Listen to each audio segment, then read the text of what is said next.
The medieval world, stretched between castle walls and candlelit halls, between cloisters of monks and bustling markets, was a world woven of story. People lived not only among stone but among whispers, not only by the plow but by the tale. Myths wrapped themselves around every corner, saints who performed miracles, kings who slept beneath mountains, knights who returned from quests carrying relics that glowed faintly in the dark. Some were dismissed as legends, fanciful dreams to comfort peasants or glorify rulers. Yet centuries later, scholars, archaeologists, and historians uncovered truths within these stories, discovering that the border between myth and history is softer than once believed. Close your eyes and imagine walking through a medieval town at twilight. The streets are narrow, paved with cobblestones worn smooth by countless steps.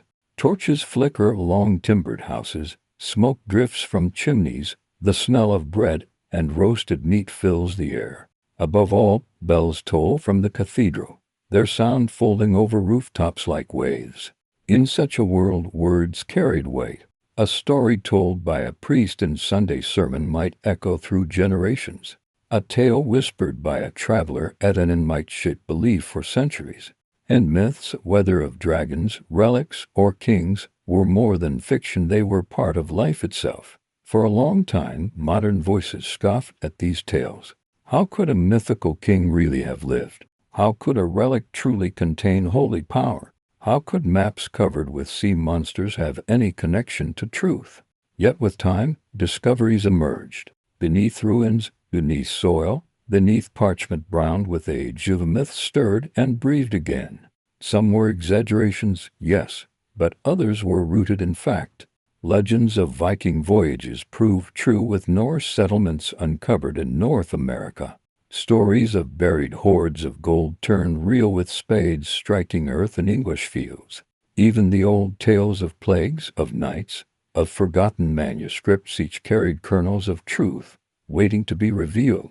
The medieval world was one where truth and story were never far apart. People explained their world with narrative, and in doing so, preserved pieces of history. The myths were not lies, they were memory dressed in wonder, clothed in symbol, carried across time. And so, as we wander these stories now, we find that many were not inventions, but echoes softened by centuries, waiting for us to listen. This series will drift through such myths. We will move slowly, gently, through halls of castles and cloisters of abbeys, through manuscripts and ruins, through whispers and chants. We will explore stories once thought near fancy and discover the quiet truths they carried. Each segment will unfold like a candle's glow in darkness, steady, soft, illuminating little by little. So breathe slowly, as though each breath were drawn from the cool air of a medieval hall. Listen softly, as though the wind outside carried stories through stone arches. For ahead lies a journey not of battles or noise, but of myth and memory, myths that endured, myths that proved themselves true, myths that, in the green quilt of the medieval countryside, hedges stitched tight, commons shining in low light, hamlets gathered like handfuls of seed, some paths had a particular hush upon them. People knew their names without being taught. Churchway, Beer Lane, like road, the way of souls. Stories said that spirits kept to these lines at night, that a pale fire called a corpse candle went ahead where the next funeral would pass, that if you blocked such a way with a new wall, the dead themselves would find a gate. Later ages, tidy in their unbelief, smiled at the tales. Yet the stones the pall-bearers rested on are still there if you look, and the light-gate roofed porches where a coffin passed from lane to consecrated ground still hold the rain off. Old maps remember the names. Parish books list the men paid to repair a stepping stone on the road of the dead. The myth had a body. It was a road. It had a purpose. The living kept it for the dead, and keeping it taught them how to walk. Imagine a morning that has not decided whether to keep its mist. 4 men lift a bier on their shoulders outside a cottage whose door has learned every season. The lane is narrow as a thought spoken softly. The hedges bow in. A robin ticks from the thorn. The women walk behind with hands folded around their aprons. A child holds his grandmother's sleeve with a solemn expertise no book could teach. Ahead the path knows what to do. It rises where water lies in winter. It dips where wind is rough. It turns aside from a field that has been sown with a courteous bend that goes back farther than memory. At a stile the men pause, set the bier on a stone smooth as bread dough, take breath together. Nobody commands, but the village moves like a good sentence subject, verb, object without waste.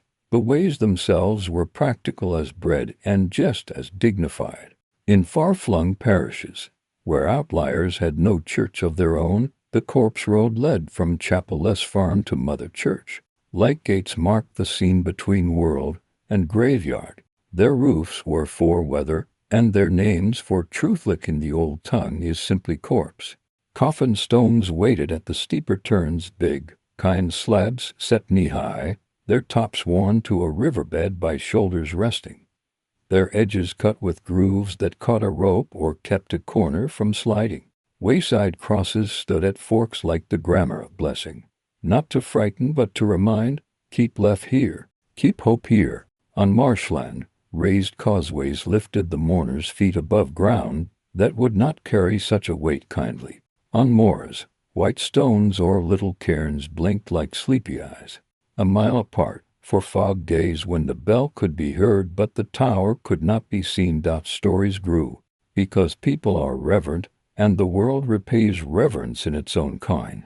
They said that if you slept on a corpse stone on Midsummer Eve you would dream the names of those who would go that way next. They said that will-o'-the-wisps walked ahead of a bier but went out if a prayer was said. They said that you must never carry the dead across a new plow, or the farmer's bread would not rise. Such talk sounds like embroidery, yet it kept the roads open. A farmer who might be tempted to eat a strip of path with his hedge thought twice if the lane had a reputation for being walked by spirits after dark. A mason set his stone a hand's breadth back from the line because his grandmother said it kindly, and because one does not interrupt a sentence that has not finished speaking. The dead had a right of way. Granting it taught the living modesty. Archaeology, which does its best work on its knees, has no quarrel with the tales. Parish bounds list the corpse way by long hedge. Manor rolls pay sixpence to Thomas with the barrow for mending of the bier stone at the lower stile. Field names whisper their long memory into tithe maps.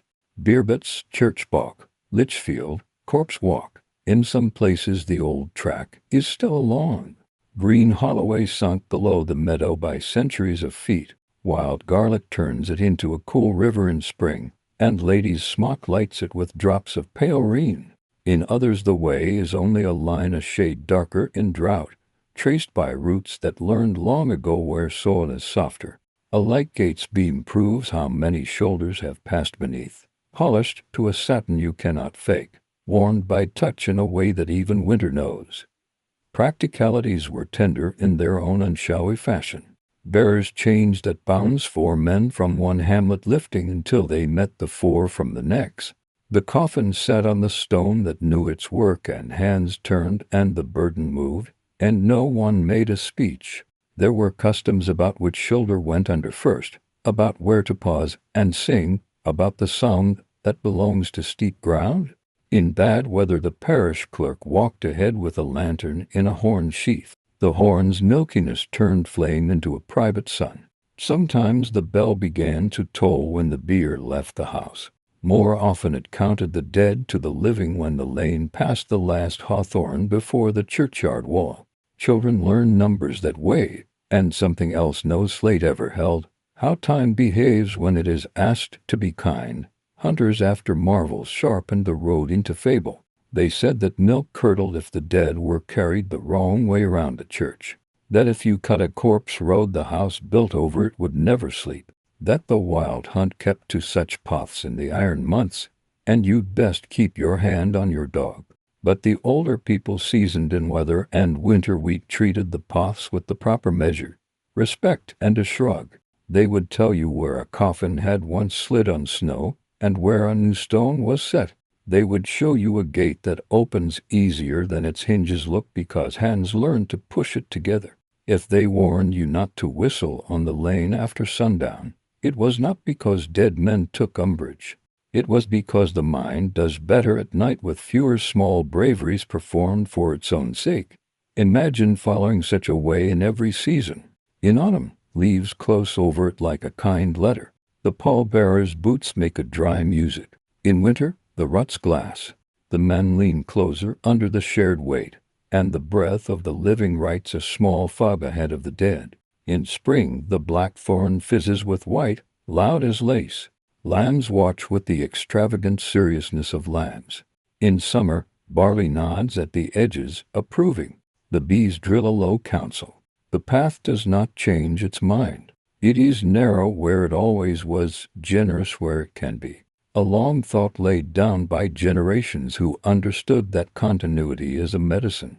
Even the law, which is not always a poet, learned to be delicate around these lines. Rights of way were recorded and defended. Encroachments drew more than a fine, they drew a frown that could outlast stone. Some parishes made the corpse road common at other times so that carts and feet would keep it honest. Others forbade such uses to preserve a clean grass for the one use that mattered. Wayside crosses some carved, some only two ash stumps tied together told scrupulous men when to uncover heads, and gave forgetful boys something better to lean on than grief alone. Like gates, with benches under their low eaves, gave grandmothers a place to sit before the last climb to the porch. The boards bear the exact signatures of skirts and hands that held a breath before letting it go. Not all corpse roads survived. Enclosure clipped many. New lanes learned better gradients. Bridges chose other crossings. The wheel and later the hearse stopped the path to give way.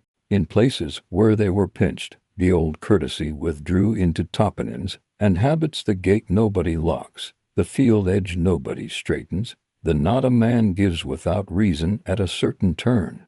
But elsewhere the ways endure, not because ghosts fought but because people remembered that a town is made well by a few long unbroken lines. Walk one and you notice how your feet change when the grass is as even as a green breath, how your thoughts fall into step with a bell you cannot hear, how your shoulders lift as if something were being borne from you rather than by you. For proof, if you like proof, lift your eyes in any country church. The light gate is still there, roof because rain is no friend at such a moment. Near it is a stone long and low with a surface like river like the beer stone. The track from gate to porch is slightly wider than the rest. The gravel there is younger because it is renewed more often by hands that do not call attention to themselves. In the porch, hooks for the paw. In the nave a hollow in the flag where the bearers set their burden before the prayer that has lain like a shawl over grief in so many languages, and so many rooms, let light perpetual. None of this demands magic to be moving. None of it refuses myth, either. What does the corpse road teach, beyond the art of walking gently? That a community is a set of kept promises. We will keep this strip of green for when we need it most. We will carry one another when one cannot walk. We will rest where our grandparents rested, on stones they smoothed for us, and we will smooth them a little more for those who come later. We will tell stories to keep us polite, about candles that find the way, about a bell that knows our names. We will also plant a hedge and mend a stile, and lift the gate when it is heavy. Dusk carries the lesson best. The lane grows its soft shadow. Midges make their brief math. A blackbird gives last orders. Somewhere far but certain a bell leans into the evening and draws a line through the hour like a good pen. You step aside at a narrowing to let two boys pass, racing a stick in the ditch water. Then you stand under the light gate, where the air has a different weight, and you do nothing at all for a minute. It feels like obedience to something that has never been unkind. When you walk on, your feet remember for a while how to place themselves as though they were carrying a light burden with friends left, right, together, rest. And when you lie down later, that rhythm polite, steady, shoulder to shoulder goes on by itself until sleep takes the load without effort. Along certain coasts where cliffs write slow letters into the sea and shingle shores comb themselves again each winter, people told a story you can still hear if you stand very still on quiet nights. Bells ring beneath the water. The chime comes thin as thread, they said, as if time were breathing under the waves. It drifts in after a long, even swell and settles in the marrow as if it had been traveling toward you for years. In the Middle Ages, before charts learned the grammar of soundings and sandbars, towns faced the sea with a courage that was only partly chosen. Harbors sipped ships in and pushed them out. Piers learned the motion of tides the way a hand learns the weight of a familiar pitcher. Then storms came in years with names nobody wrote down, and river mouths shifted, and banks went to sleep in new places, and houses that had heard market songs woke to surf at the door. People carried shutters across the yard in a wind keen as iron, and the sea came in to look around. Later, when the water had settled, and the work of moving inland had begun, someone said they could hear bells from the drowned church, and everyone nodded because that was exactly the right sound for memory to make. Imagine an old port at dawn in a century that has forgotten how to count itself. The tide is at turn, a gray shoulder lifting and lowering. Fish boxes sit on a pier green with weed. The church stands a little inland on a knoll that thinks itself wise. Its tower has a weather vane that points in language the wind understands. Streets wander toward the quay and away from it like threads from a spool. Ovens are warm. A boy runs with a loaf in a cloth that keeps the heat for his fingers. This is not a story about doom. It is a story about days that pass in their generous weight, 10 years of easy weather, then a winter that brings 4 hard storms from the northeast, then a summer that is mostly work and mending. Yet beneath the ordinary, the coast is a slow machine. Sandbars drift under the rules of a book the waves have read and no one else has seen. A river mouth shifts like a sleeper in a long bed. A point of land decides to admit, by degrees, and with courtesy, that the sea road here first got in such places. The Middle Ages left their careful marks, owning the harbor with dues, and the street with cobbles, and the church with bells that pulled the town into 1 hour even, when minds were elsewhere. Records speak in their responsible voice of quays repointed, of a groin that needed oak, of a fish market roof that would prefer new lead. Then, quietly, another handwriting arrives, a grant for a new church farther back. A tax line scratched out because the plot has no landlord now except the tide. A notice of a lane's new end by reason of the fall. Workmen in winter carry stone from the old seawall to the new, and their hands smell of salt and iron. In spring a prayer is said to bless a fresh plot whose only virtue is that the sea cannot reach it yet. And still, when Saturday comes, the square is full. A man plays a tune with 3 brave notes. A child chases a dog. The baker counts change into a palm that can tell copper by weight. The legends sharpen the feeling into a picture you can keep in a pocket.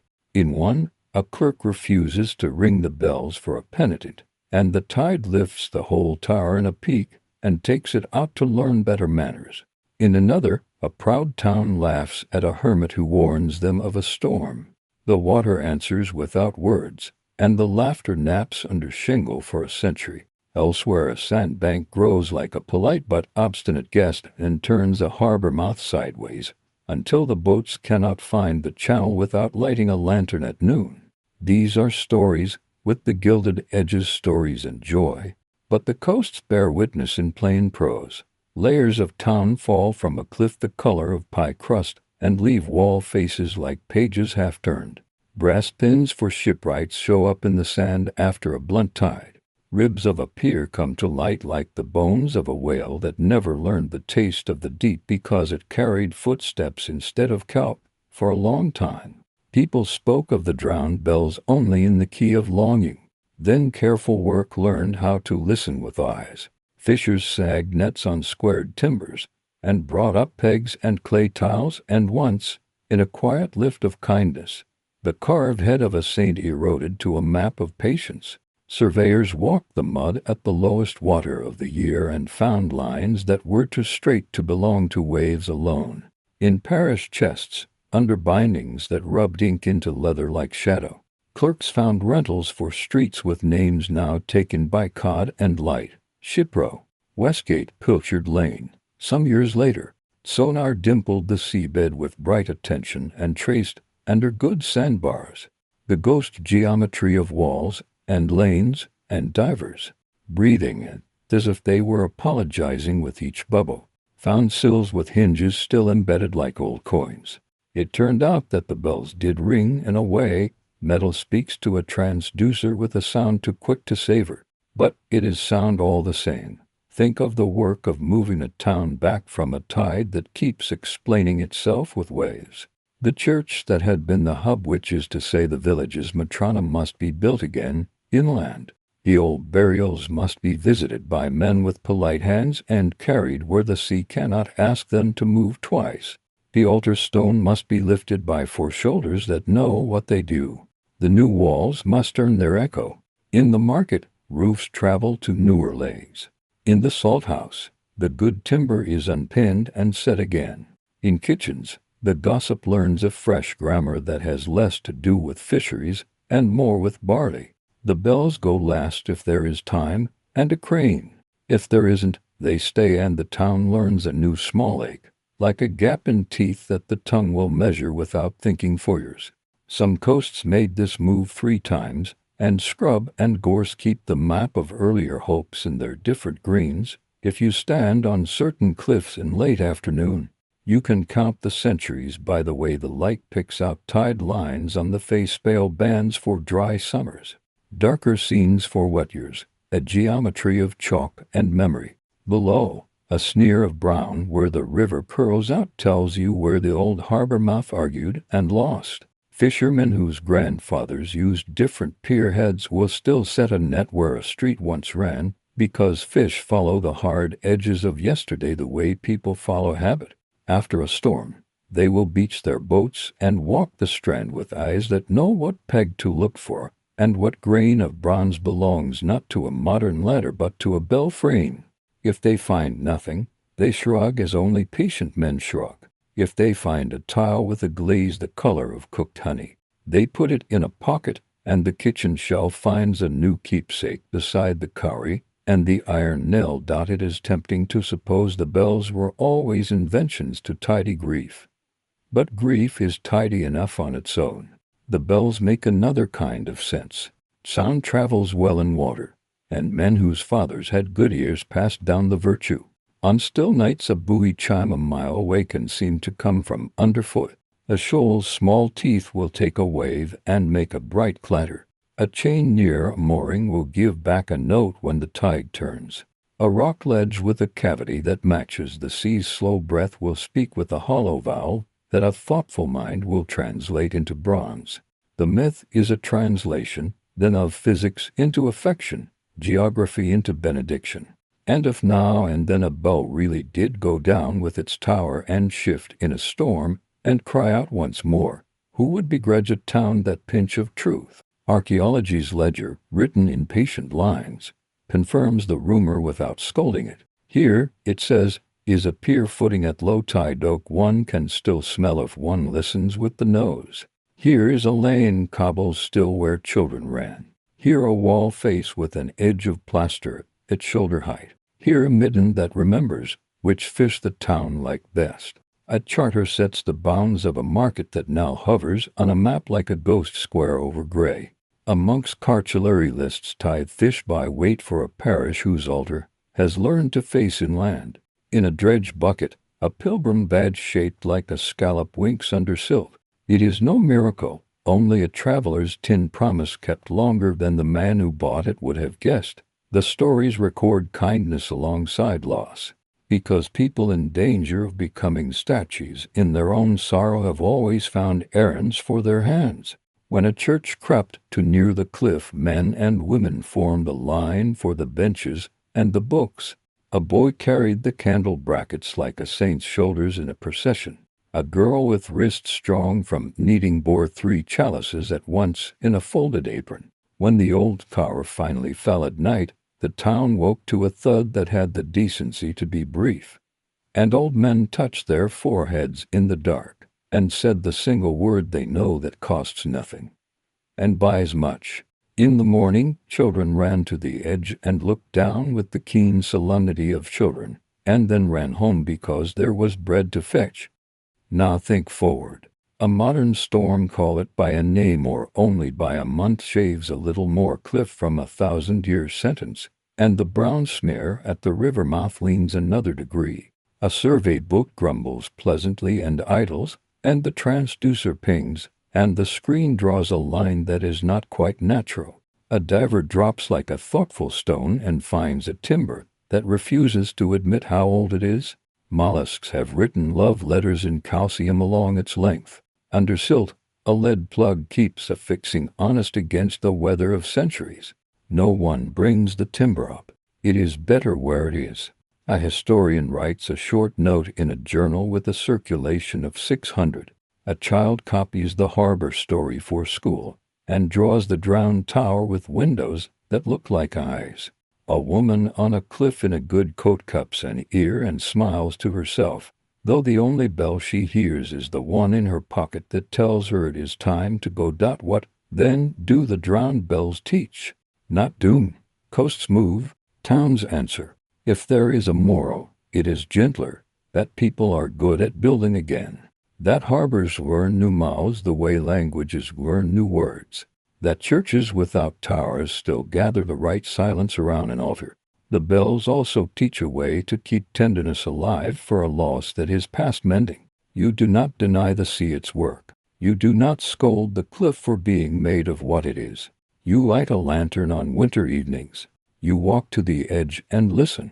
If you hear nothing, you bless the quiet. If you hear a thin sound that might be bronze thinking of itself underwater, you bless that too. Either way you go home, and the kettle understands the difference between grief and tea. One last picture to put under your pillow: a calm night, new moon, tide as high as it means to be. The horizon is a thread you can pick up in either hand. The shore is a set of small, decent sounds, pebbles clacking, a gull's last complaint, a boat's rope making a soft question at its ring. You stand where a street once crossed to a quay. The air has a clean edge. Far out, something notes the turn of the tide and answers. It is not loud. It does not prove anything. It is as persuasive and ordinary as a breath. You listen, and you cannot tell whether the sound comes through the bone by your ear or through the bone by your heart. You go home warmed by a coat that is not yours only, a town's memory, still ringing, still kind. Rumors run along old walls the way Evie does, quietly, patiently, and in the shape of what they cling to. In the Middle Ages, people told one another that castles were laced with hidden ways, that abbeys had night stairs where monks could slip from dormitory to choir without crossing the cold grass, that a lord could leave his hall unseen by a door no guest ever found, that a tunnel linked fortress to river, or keep to church, or manor to mill. Imagine you have climbed to a hilltop castle just before night. The road is steep, the air cool, the stones beneath your boots polished by centuries of feet. In the gatehouse the portcullis hangs like a black comb, half lifted. A warder nods you through with a candle. The yard smells of iron and damp straw. Men coil ropes. A girl carries warm loaves. Above, the towers darken like cliffs. The warder turns and touches stone there, a scene thinner than a blade's shadow, and a narrow door opens into the wall itself. The candle shows only a rib of stair that climbs, tight and left turning, into hushed sallied ports where the castle's needles, small, strong, meant for work done without talk. In siege, a knot of men could slip out, strike, and return before the enemy knew. To see one is to see the truth under the tale. The door is small because a small door is quick to bar. The stair behind turns tight because the hand that knows it will not miss. The last step drops odd to trip the stranger who runs. At rivers, water gates opened to steps where a boat could wait. In peace they smelled of wet rope and weed. In war they smelled of iron. The abbés had their own ways secret only to those who never lived by the bell. Monks slept in a long dormitory above the east range, and a stone night stair slipped from their beds to the church so that matins could begin without chatter in the cloister. The steps are shallow from centuries of soft shoes. Across from the church door, a slight little covered passage led to the cemetery. Between chapter house and refectory another passage kept processions calm. None of this was meant for drama. It was meant for order, for quiet, for keeping prayer and work in their gentle lanes. Villages, being generous, embroidered the ordinary into marvel. Children whispered of a tunnel from the castle to the abbey 3 miles away. Grandfathers swore that, mowing late, they once saw a lantern bob beneath a meadow after midnight. Antiquarians wrote with gentle skepticism. Long tunnels collapse, doors leave scars, and yet diggers with brushes and string lines kept finding what gossip had promised in miniature. They uncovered a blocked arch behind a hearth and a postern bricked up when peace returned. They mapped a stair within a wall that reached the wall walk like a vein reaching a hand. They found a water gate whose sill still glistened with the polish of boats. Picture the craftsman who set such work. He knows the heft of each eshler in his back. He wets the groove for the hinge pin until the limestone drinks. He narrows the rebate so the door will seal with the weight of itself. He carves a small sign on the block that hides the latch so a friend can find it by touch. He spends an afternoon tapping with his knuckles, listening for the hollow note that tells him where to cut. When the door swings for the first time and returns to the jamb by its own memory, he smiles and says nothing at all. Archaeologists meet him across the centuries. Their tools are humble: a trowel, a tired brush, red twine, a rain-creased notebook. They kneel where plaster blisters. Lime falls like dry snow. A line appears too straight for chance. The wall yields with the politeness of old wood. Cool air smells of iron. A small boot print lingers in dust. A hinge, fire-gnawed, still turns. When the gap admits a shoulder, a lamp goes in first. The beam catches a run of steps and a thread of soot where lamps once walked. These stones like patient stars. Not every passage welcomed the living. Some shafts were lungs designed to carry smoke from hall to night. Some were garderobes falling to pits that nightmen later emptied for compost. Some tunnels to the church proved to be drains seeking the lowest fall of land. Yet even these ways thickened the tale. The castle survived because it learned to breathe.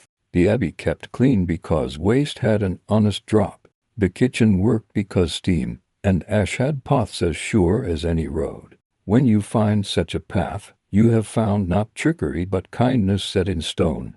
There are whispering places that feel like magic until a builder explains. In the choir, a squint opens from one chapel into the next. Sound slides through with surprising clarity so the cantor can see and hear the procession form.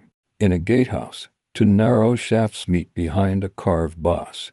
A guard can hear footsteps on the stair below and know whether the weight is friendly or wrong.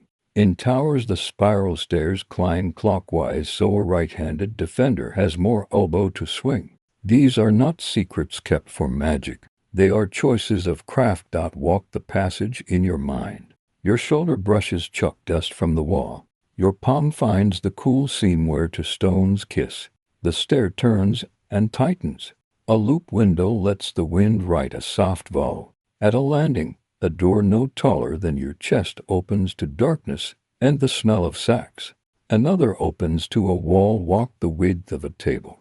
The town below is quiet as paper. Your breath slows to the pace the place requests. The stone does not hurry you. It receives you and you move as gently as the candle's beat of flame. What did people feel when they used these ways? The steward, slipping after a quarrel, grateful to reach the counting room unseen. The messenger, what with rain, glad of the warmth that leaks from between kitchen stones. The monk, barefoot on the night stair, awake before the word arrives, moving not to hide but to honor the hour that belongs to no one else. And once in a long siege the captain, going out by a postern low to the river with 10 men and a coil of rope, Their boots leave the water with quiet threads of sound. The door closes and remembers to be a wall again. It comforts the mind to think that every wall keeps one more story than it shows. That is what a secret passage really is, not a magician's trick, but a margin in which the daily text can be amended when need requires. It is the architect writing in a small hand what the headline cannot hold. Here we pass quietly. Here we carry water. Here we leave without farewell. The rumor that such things exist keeps courage company. The discovery that they do, even in short, steadies the heart. At last the night thickens around your imagined hill. The yard empties. The dog curls by a coil of rope. Moonlight salts the crenels. Somewhere inside the wall a weight lowers on a rope, and a door you cannot see leans until it kisses its stop. The corridor behind it cools, in smells of stone. Down in the abbey, the night stair gives back the softest whisper of bare feet. The choir rises in the dark, and a single voice gathers a psalm out of air. Between tower and cloister the air is equal and kind. The myth and the masonry meet in a gentle lesson. The world offers fewer miracles than stories promise, yet the ones it does give are not smaller for being near at hand. There are no miles of lanternlit vaulted ways under cabbage patches. There are a dozen short pots exactly where craft and kindness put them. They do what a myth hopes to do: keep a household safe, keep a prayer punctual, keep a town breathing. Knowing that is like finding a latch in the dark by touch. So you take the long outside stair instead of the close passage, because the night is fine. The yard gives you back to the road. The road lifts you to the hill's brow. The wind lays its slow hand on your shoulder. A tower clock treads through the hour. The secret within the wall stays secret, which is its kindness. You have learned enough to sleep. In valleys where rivers braid and mountains lean close, people told a particular kind of story about bridges. If a span seemed too bold for human hands, one great arch leaping from cliff to cliff, stones fitted so tightly that wind could not find a seam, then the tale came ready as bread at morning. The devil built it overnight. He asked his price, as devils do, and the bargain hinged on a soul often the first to cross. At dawn the village gathered. A priest arrived with a bucket of holy water or a pocket full of salt. Someone brought a goat on a rope. Children climbed the alder roots for a better view. The bargain was kept, but interpreted with a smile. The animal ran across before any human foot, and the clever builder kept both bridge and conscience. However, the details shift from valley to valley. The feeling is the same: astonishment softened into gratitude, fear tamed by wit, an impossible curve of stone made homely by a small bright trick. Imagine approaching such a bridge at twilight. The river mutters against boulders and turns silver where it widens. Swifts write quick lines in the air before they fold into the cliff. The path steepens, and then the arch appears, one curve of stone, quiet as a held breath. No parapet, or only a low one. A footpath worn to satin by hooves and soles. Lichen like pale script on every block. You place your palm on the spandrel and feel sun warmth stored in granite. The fit of the voussoirs is so exact that rain has learned manners here. It passes without quarrel. If you lean over the crown you can hear the river in sentences rush. Hush! Pause like a story practiced for centuries, until it no longer needs to raise its voice. The legend answers a real astonishment. How do you lift an arch that heavy without letting it fall? Medieval builders did not pour their courage into darkness. They built a centering ribs of timber bent to the desired curve and laid each stone upon that wooden rib until the keystone locked the ring. You could hear the difference the moment the wedge slid home, the hush that follows a door closing well, the small sigh of weight changing its allegiance from wood to stone.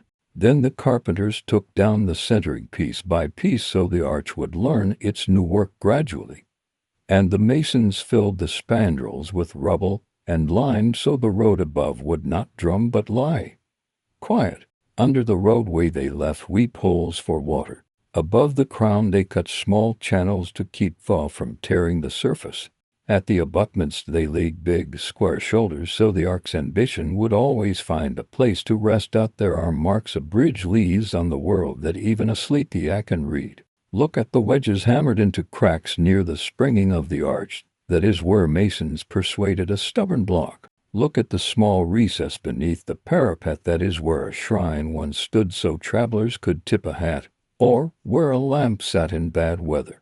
Look at the drip mold cut across the crown. That is where meltwater runs when snow gives up suddenly, so the road is not torn apart by its own season. On the upslope there is always a shallow hump, a kindness to keep wheels from racing. Down at the footing, a fan of flat stones breaks the current into ribbons so winter ice cannot pull at the masonry like a thief. The bargain tales vary, and the variations keep them kind. In one valley the price is the soul of the first who crosses, and the trick is the goat. In another, a cat carries the day. In a third, a loaf of bread is sent ahead on a string, and even the devil must admit that yeast has a right to travel. Sometimes the builder wakes from a dream in which a visitor promises help if he will only name what he needs most. He rises and names shelter for the poor, and finds the scaffolding already standing in the morning mist.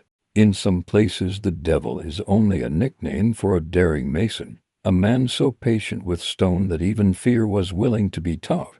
Walk onto the crown and think about the work you cannot see. Each stone was chosen for its grain and quarried with iron wedges, water poured into drilled holes so frost would part the seam with winter's patient fingers. Each face was drafted square on a banker with mallet and chisel, each arras dressed so sharp that rain runs clean. The ring is thicker at its feet, thinner at its crown, so the load finds its path into the abutments without complaint. Under your boots there is a slight hump. The builders pitched the road just enough that carts would not gather speed, and a gentle fall to the side so water goes to the place prepared for it. The parapet stones are wider than they seem, tying back into the fill like teeth into a good jaw. Bridges tie stories together the way they tie banks. Traders measured their luck in crossings. Shepherds learned seasonal patience by waiting for the ford to shrink each spring. Midwives kept ropes at the ready for winter nights when ice turned honest stone into treachery. A bridge made all of them sure. That is why small chapels sprouted at one end of a difficult span, and confraternities called bridge brothers begged alms to keep the work sound. In town accounts the line item is mercifully dull for lime, for sand, for the hire of a man and a boy, but the dullness is the miracle. For a safe crossing makes drama politely unnecessary. On feast days people decorated the parapet with flowers. On sad days they paused at midspan and let the river carry a handful of petals away. Skeptics went looking for the devil and found carpentry instead. Timber sockets hid in the abutments told how the centering stood. Tooling marks whispered what kind of chisel bit the stone. Lime in the mortar gave up its age to the patient question of chemistry. In one place, a broken voussoir had been turned and set back, its scar now part of the pattern, proving the arch had lived a little and learned to bear its own history. Spalls were mended with neat Dutchmen, cracks sealed beneath lead to keep out water, iron dogs bedded where the hand cannot reach. What emerged from all these small answers was not disappointment but relief. Wonder did not vanish when explained. It settled and became gratitude. There were darker uses, and the tales remembered those too. In flood, when the river went shaggy and brown with uprooted trees, the arch held fast and turned the fury into speech, narrowing it until it hissed and passed. In war, a span could be broken to stop a horse, and a plank laid back after nightfall for the feet that belonged. In plague, people left baskets at midspan, bread on one side, apples on the other, so that exchange could happen without touch, as if the river might wash sorrow away if given a place to take hold. The bridge does not judge. It receives and gives back what it can carry. If you linger until evening deepens, you may see what gave the legends their last sweetness. Bats begin to stitch the air. The goat bell from a far slope writes a small line of music. The cold comes up through the stone into your shoes like a quieting hand. Lamps appear down in the village, and one lamp stands where the little shrine used to be, a tin cup of flame, nothing more. Whoever lights it is doing the old work under a new name, naming safe passage, naming return. A boy runs across to fetch bread. The baker lifts a hand. Somewhere the river slides its long sentence under the arch, and does not raise its voice. The last truth the bridge teaches belongs to sleep. An arch is a promise that two sides of a day will meet, that what morning begins, evening can also touch, that wait and longing both can learn to travel. The devil's story stays because it gives the promise a grin and a plot. But when the grin fades and the smoke is gone, what remains is the better miracle, stone learning to behave like a hell breath, and people learning to cross to one another without asking the river for permission. You return down the path by the older routes, and the arch remains behind you, still and wakeful, keeping the village stitched to itself while the water goes on saying its patient piece to the night. Before you leave, consider the unseen labor that kept such spans alive. In autumn, villagers patched joints with lime, slaked in pits until it cooled, and turned soft as butter. In winter, the warder walked the parapet after storm, and brushed ice from the drip mold. In spring, a day of common work cleared the scuppers and weed from cutwater noses. A tollman took a coin on mornings not for greed but for upkeep, and when the fund ran low, a guild of ferrymen and masons passed the cap. Even language kept a memory. To make peace was to build a bridge in speech, to break faith was to burn one. The tales about devils were jokes we told the dark. The stones were promises we kept to each other. Across the medieval countryside, between heaths where skylarks stitched the air and coppices where hazel kept its quiet, people spoke of wells that healed. Some lay beneath yews beside small churches. Some hid in meadows where cattle drowsed. Some bubbled from rock in uplands where wind leaned close. Their names carried saints like lanterns, Winifreds, Brigids, Michaels. And travelers told one another, in the low, persuasive voice that belongs to road stories, that the water of these places mended eyes grown dim, cooled fevers that would not break, eased joints that winter had stiffened. Later ages smiled at such talk, and wrote it all down under the friendly heading of superstition. But the longer scholars listened to parish books, and the more patiently they tested buckets taken from old stone rims, the less the smile meant disbelief. Iron in one spring, sulfur in another, lime where the hills were chalk minerals, like small and patient physicians, doing what they do whether anyone sings to them or not. Imagine arriving at such a well at dawn. The grass is wet to the tops of your shoes. A thrush is throwing its clear thread of song from a hedge not 10 steps away. The well stands where the ground dips, walled with old stone that has learned the curve of hands. A low arch carries a roof of slate. Someone long ago said a prayer in lead letters along the lintel, and the letters have grown round with time. The water is so clear that the coins on the bottom look nearer than they are. When you lean close, the smell changes stone, then something like struck flint, then the slight bitter that iron leaves on the air. A pilgrim badge, bent and dull, winks beneath a film of silt. You dip a cup. The first sip is cold enough to quiet thought. The second has taste enough to suggest that your grandmother would approve. Chronicles tell the stories in their proper tones, calm for witness, bright for marvel. A lame man leaves his crutch behind the chapel door. A mother lays a fevered child's hands in the bowl and says the name she came to say. A shepherd sleeps against the wall and wakes with pain loosened out of him as a nut slips under a well-taught hand. Priests, sober men, kept lists of the gifts left in thanks. A braid of hair pinned with a ribbon, a little lead arm, a painted eye, a carved wax foot, a silver heart small as a finch. Not every prayer was answered, and the records do not pretend it so. But enough were that the traffic of hope did not empty. It wore the steps smooth, and the yew roots bright. Legends braided themselves around the lips of the wells as ivy braids a timber. In one place a saint's staff struck the ground, and the spring leapt. In another a severed head rolled to a stop, And where it lay water rose. The old stories, for reasons of their own, are not afraid of such images. Elsewhere a stone sang until a thirsty traveler touched it. In a valley of mists a woman saw a light go on under grass, and dug and found a trickle that tasted like December air. These tales, told in slowness at hearths and in speed on roads, are glued at their edges to things a geologist might say. In other words, that water under pressure will follow a weakness, that sulfur sleeps where old fire lay, that iron turns a coin red because it hungers for the same oxygen your blood does.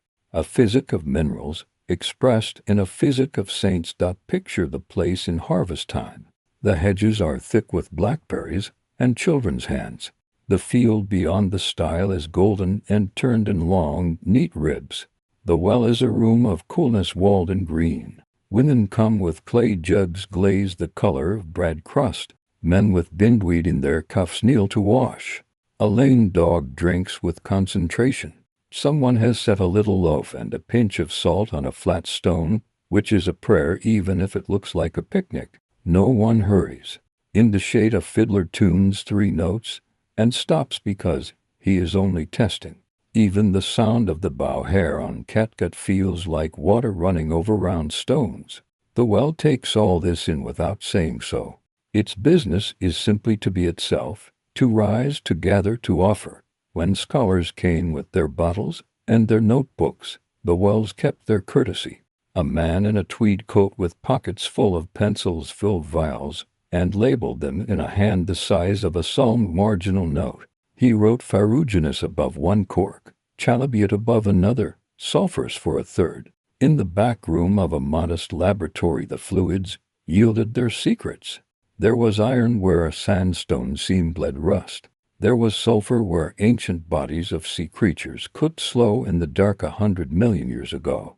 There was lime where chalk shouldered up like a fossil wave under thin soil. The results did not banish story. They made it companionable. The saint and the stratum, the prayer and the precipitate, the vow and the mineral each kept their place without impugning the other. There were other, gentler truths that numbers do not name. To reach a well you must walk. Walking slows the mind and lets the heart fall back into step with breath. The shade of the yew resets the skin's measure of summer. The sound of a trickle steadies nerves that have been trained too hard by markets and bells.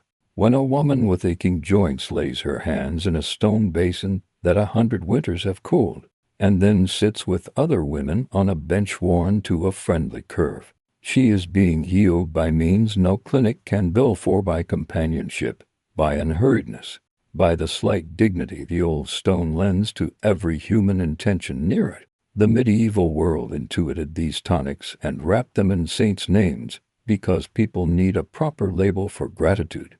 Not every well kept its reputation clean. Some were accused of ill luck, perhaps because they lay in ground that slipped or near a cliff that liked to talk at night. A few were desecrated by men who took iron hinges and left the door swinging, or by those who wrote their names in places that should remain nameless. In plague years, officials covered some wells rather than let crowds gather. In drought years, brawls rose when horses pushed to the lip before women. Even so, parish records fussy, dear things note repairs paid for by sixpences, and hedgers hired by the day to clear bramble, and new lids planed from oak, and the appointment of a woman to keep the key. A choice that pleased the village because people trust a woman to know when water needs quiet. If you kneel now and thought will do and look down through 100 or 700 years, you will see coins gone black with time, a pilgrim badge shaped like a scallop, the bone-white ring of a clay cup long ago unhanded, a hazel catkin that somehow sank and kept its shape, and your own face flickering on the surface every time the breeze writes its one-syllable poem. Lower your hand, the surface accepts you without commentary. The cold is courteous but definite. Like a customs man, the water notices everything and takes nothing personal. When you lift your fingers again, the drops drag thin silver threads back toward the place they belong. The threads break and mend in a way that will feel like news long after you have found your way to sleep. There were towns that lived by wells the way coast towns live by harbors. The very word spa comes from a place where the water speaks in iron. German maps sprinkle bad before the names of cities that learn to set chairs by springs and let strangers rest. Monastic infirmaries stood as close to good water as discipline permitted.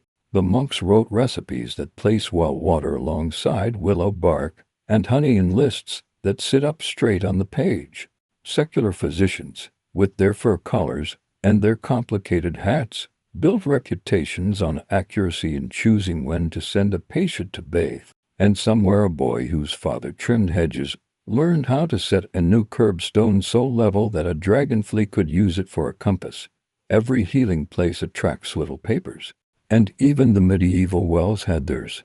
A sheet nailed to a lath under the you might ask that no one wash wool in the basin on Sundays. Or remind the forgetful that the key was kept by the cottage with the chalk mark. Or list the hours for devotions on the saint's day. On the saint's day itself, a procession came from the church after Mass. A banner hung from a pole that set its shadow trembling on the grass. The men in the front sang on to notes without fuss, and the rest joined as they were able. A child who had not learned to walk rode on a shoulder and saw everything as a bright pattern that would take a lifetime to sort. A priest said the blessing in the same Latin he said over bread and wine. It sat well on water. Dust brings the clearest lesson. The hedges purple down. Swallows write their last signatures and tuck themselves into the punctuation of the eaves. The well-mouthed ends by a shade, but does not change. Someone replaces the wooden lid and drops the iron ring with a polite thought. Someone else lifts the bucket from the hook in the chapel porch and hangs it on its nail so the mice cannot have a holiday. The place empties itself gently. Quiet stands up in the space where voices were. The water goes on being water, and the earth goes on affirming that patience in a way a person can trust. If it helps your sleep to have a final sentence you can carry like a stone in the pocket. Take this, what medieval people hoped of their holy wells was often what the wells could honestly give. They hoped for coolness. The springs gave it. They hoped for iron enough to stern a body that had gone to soft. Some waters obliged. They hoped for a reason to walk together to a shade and say words that made their fear behave itself. The place and the practice consented. A miracle, when it came, was welcomed. A good day, when it came, was welcomed no less. Between those two welcomes there runs a stream that has not learned how to stop. On the outer walls of old churches near the chancel where the chanting rises, under a small roof of tile or thatch there are places where the masonry makes a deeper shadow.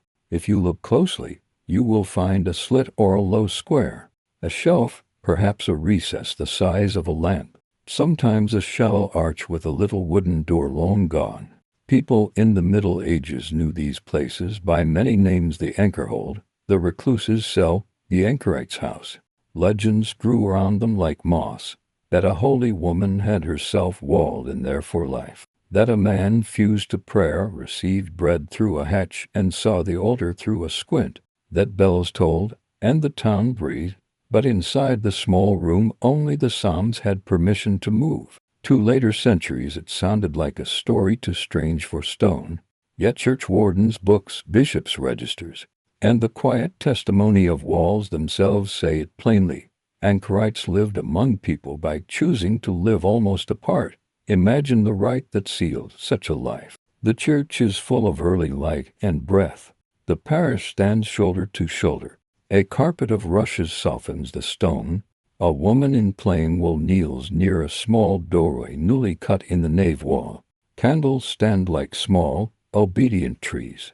The priest reads words that the town will remember as long as it remembers anything, that this person is burying the world in order to live, that this room is both tomb and womb, that the door will be shut. She is blessed with the prayers spoken over the dying, and yet everyone knows she is not dying in any way they have ever counted. She steps into the narrow room, and for a moment she is both here and beyond. When the last brick is placed and the mortar smooth, the little window to the altar remains, and the low hatch to the lane, and the vertical slit to admit air and voices. The church sings. Outside, a child stands on tiptoe and tries to see ears fold themselves neatly after the day of enclosure until they feel like a cushion kept for prayer. From the church side, the anchorite has a squint the slit or eye through the thickness that lets her see the elevation of the host and the slow weather of candles. From the lane side, there is a turn bench under a wooden shutter. Here is where a woman in tears will come and whisper. Here is where a man with a field quarrel will come and listen to his own anger breathing. Here is where a child will come with questions nobody in the house has time to answer. The anchorite's hands pass a crust of bread, a scrap of counsel, a blessing. She keeps a small charcoal fire, a wax tablet for notes, a string of beads, a little shelf with herbs, and a pot of honey. There is a high niche for a lamp, and a low one for a wash bowl. The floor is bare. The bed is a board with straw. Each morning, through the squint, she meets the same sun at different angles upon the altar cloth, and learning those angles becomes a way of measuring a life. For a while it was hard for historians to believe how many such rooms the Middle Ages held. The myths seemed too grave, too dramatic. But bishops' registers list names and rules. Wills leave money for repairs to the anchor hold by the chancel south. Parish accounts pay for a shutter, a lock, a new beam, a thatch against autumn. Manuals written for these souls survive. The uncrean speaks with a mother's carefulness about how to keep the eyes honest, how to choose a confessor, how to keep a lamp and not smoke the room half tonight. It suggests a pet for companionship and warns against gossip through the lane hatch as if it were a nettle hedge to be admired and not embraced. Such texts smell of wood smoke and wisdom both. They carry the voice of people who have already seen 3 winters through a hand-wide window and still choose to stay. It is easy for a tale to make more theater than is needful. Some later stories say the door was bricked forever with a trowel of gold, that food came by miracle, that the anchorite never slept. Stone does not say such things, but it says things as quiet and sturdy. If you put your palm to a certain place on a church wall in Norfolk, you can feel the smoother patch where a shelf wore thumb-friendly from years of setting and taking a bowl. If you step around the buttress in a village by the Y, you find a shuttered square with a groove cut by a cord where a lantern hung so travelers could find the hatch in rain. If you kneel in a pew in an Oxfordshire parish and look obliquely along the north chancel arch, you will see a slit angled like a thoughtful eyebrow. The altar is visible from the tiny space tucked between that eyebrow and the outside skin of the wall. A person stood there long enough to forget that standing is a decision. The anchorite's solitude was not spectacle. It was work whose product could not be sold unless one valued peelings of a town's fear and handfuls of patience. In plague, people came to say the names they had lost, and a voice answered slowly through it. In war, when men gathered in the yard with poleaxes and certainty, a calm word through a window would disinterest the quarrel and send it home to supper. On the saint's day, when candles were planted near the lane hatch like a small orchard of light, the recluse would put her hand upon the sill and let children touch her ring, which was likely only brass. She was thought holy, but holiness in such places is mostly the habit of stillness kept during bad weather. There were anchorites whose words were written wider than parish.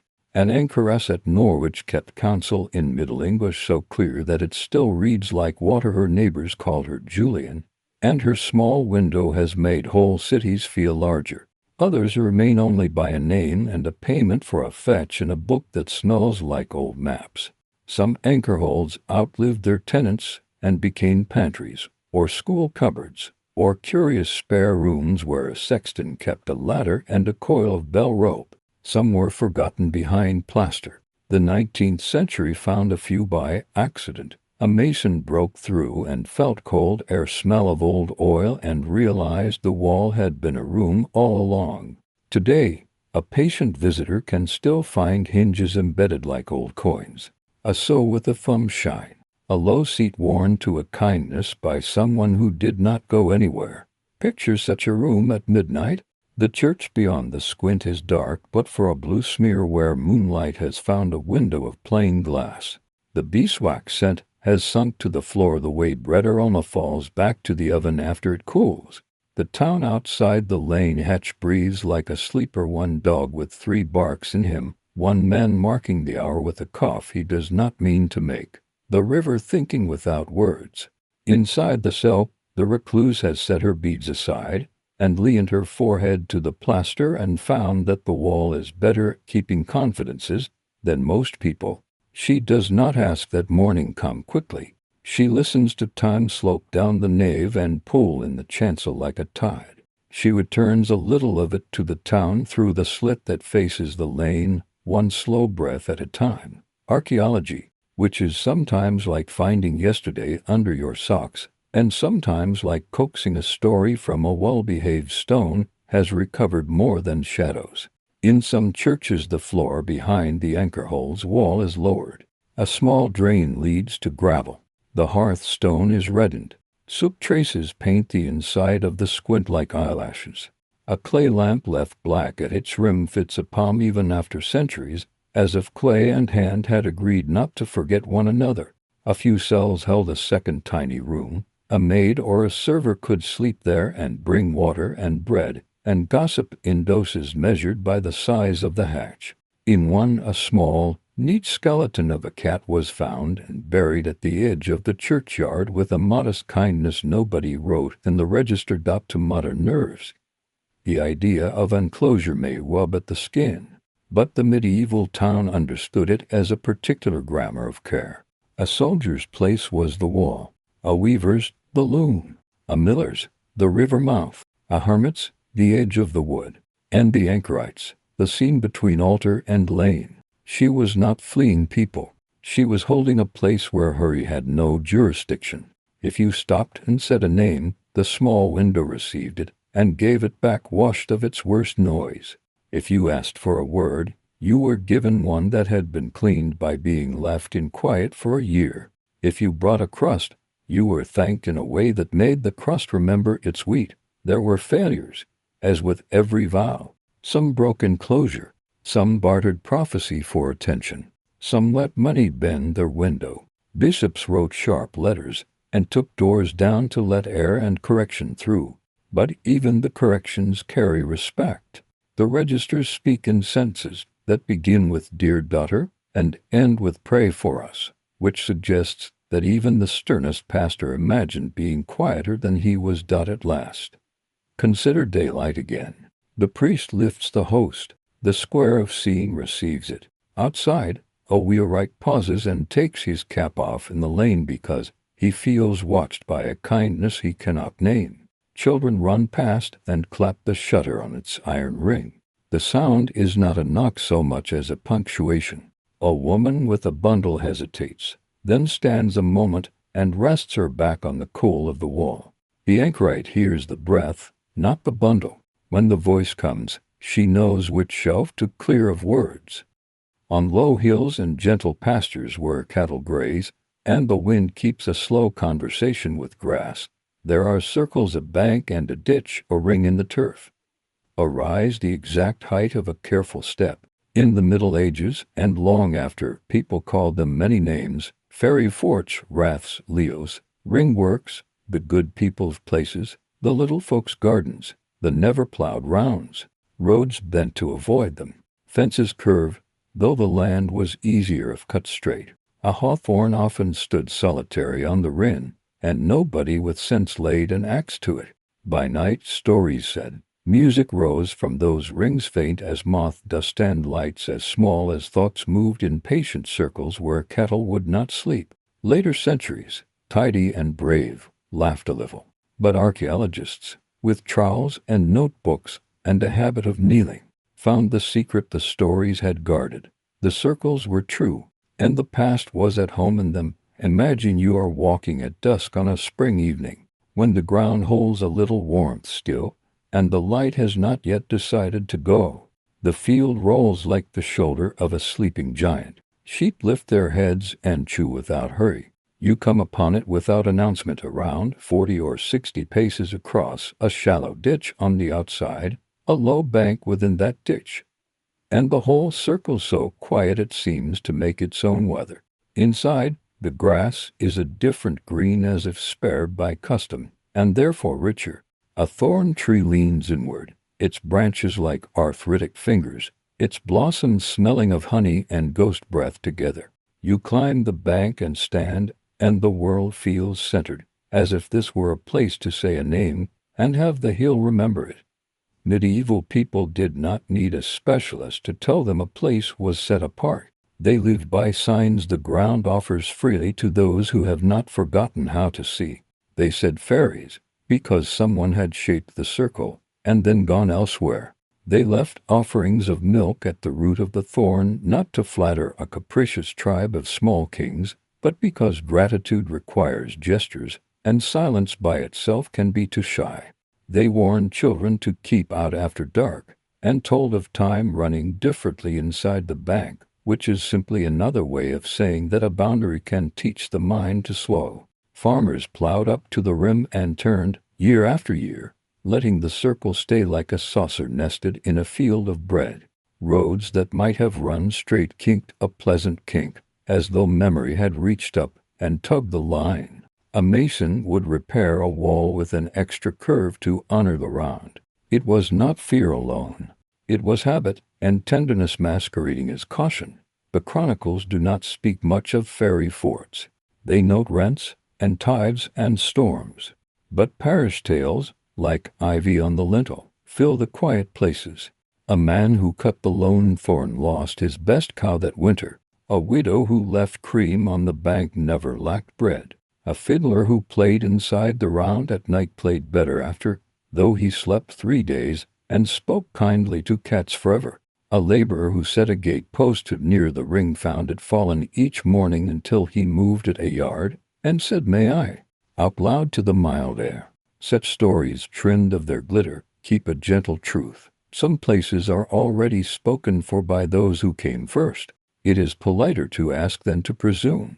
When the trolls arrived, centuries later, they did their own kind of asking.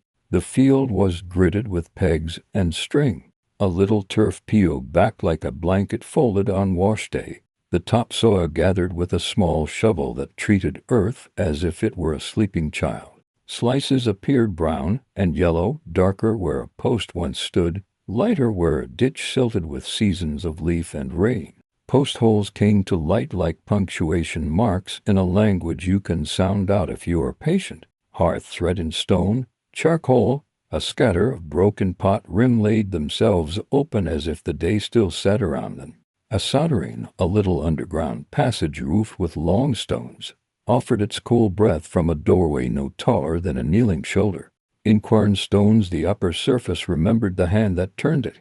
In spindle whorls the finger groove kept a woman's carefulness.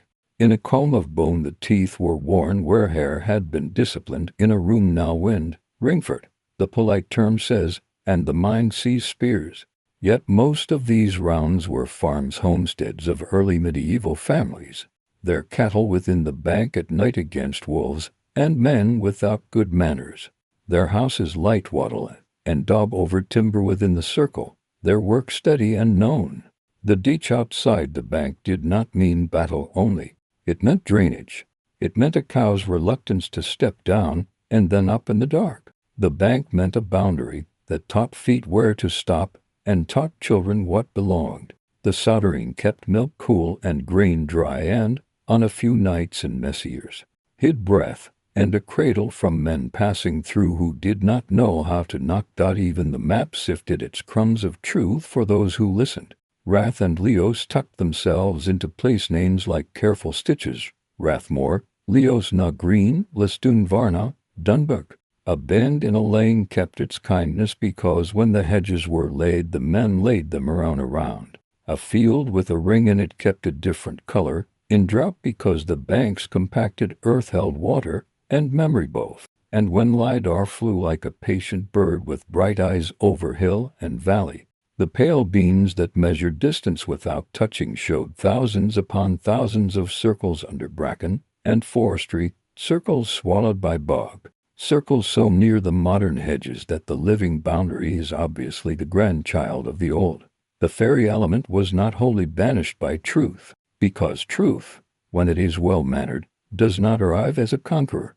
Excavators who pried up one long capstone for a soldering did it with words under breath, as if asking pardon.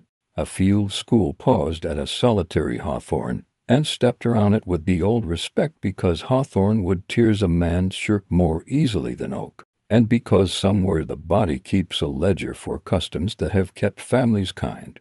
A farmer leaned on a gate and told the student with the notebook that his grandfather would not pasture a black cow inside the ring, and the student wrote it down without rolling eyes because the goat on the far bank of the Devil's Bridge did not cost that student a syllable of scorn either. The centuries shook hands and agreed to share the shade. There were rings ruined by eagerness or ignorance, as there are always houses ruined by eagerness and ignorance both. A bulldozer bit a bank and the ditch filled with gray water and tires.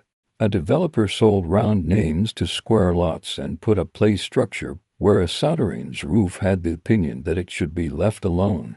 The stories, which are not vindictive but accurate, sometimes claim a machine broke more often after that, or a builder's luck turned without drama and refused to turn back.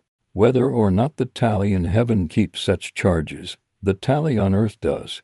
Less shade for cattle, less holdfast for water, one fewer place where a road could have a polite kink. Loss is its own moral. Imagine the rain now in winter, when the bank holds frost longer than the field, and the ditch carries a ribbon of thin ice that cracks like good paper when you press a boot to it. If you lay your palm on the hawthorn's bark, it is cold as a hand that has forgotten gloves.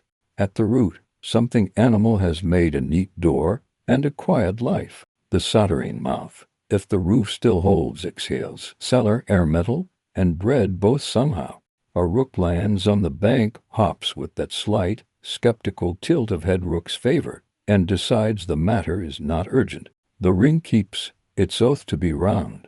A man crossing fields by a shortcut steps up and then down and does not know why his hat leaves his head in that place and not another. He gestures an apology in case anyone is listening, and he feels better.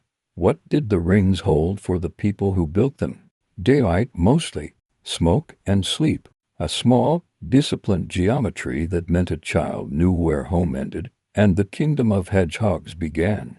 In a world where strangers sometimes arrived with opinions, a place to bring the cattle at dusk and close a low gate. In a season of rain that could batter a mind into a bowl of worry, a circle whose ditch took the excess and laid it carefully where roots could use it later.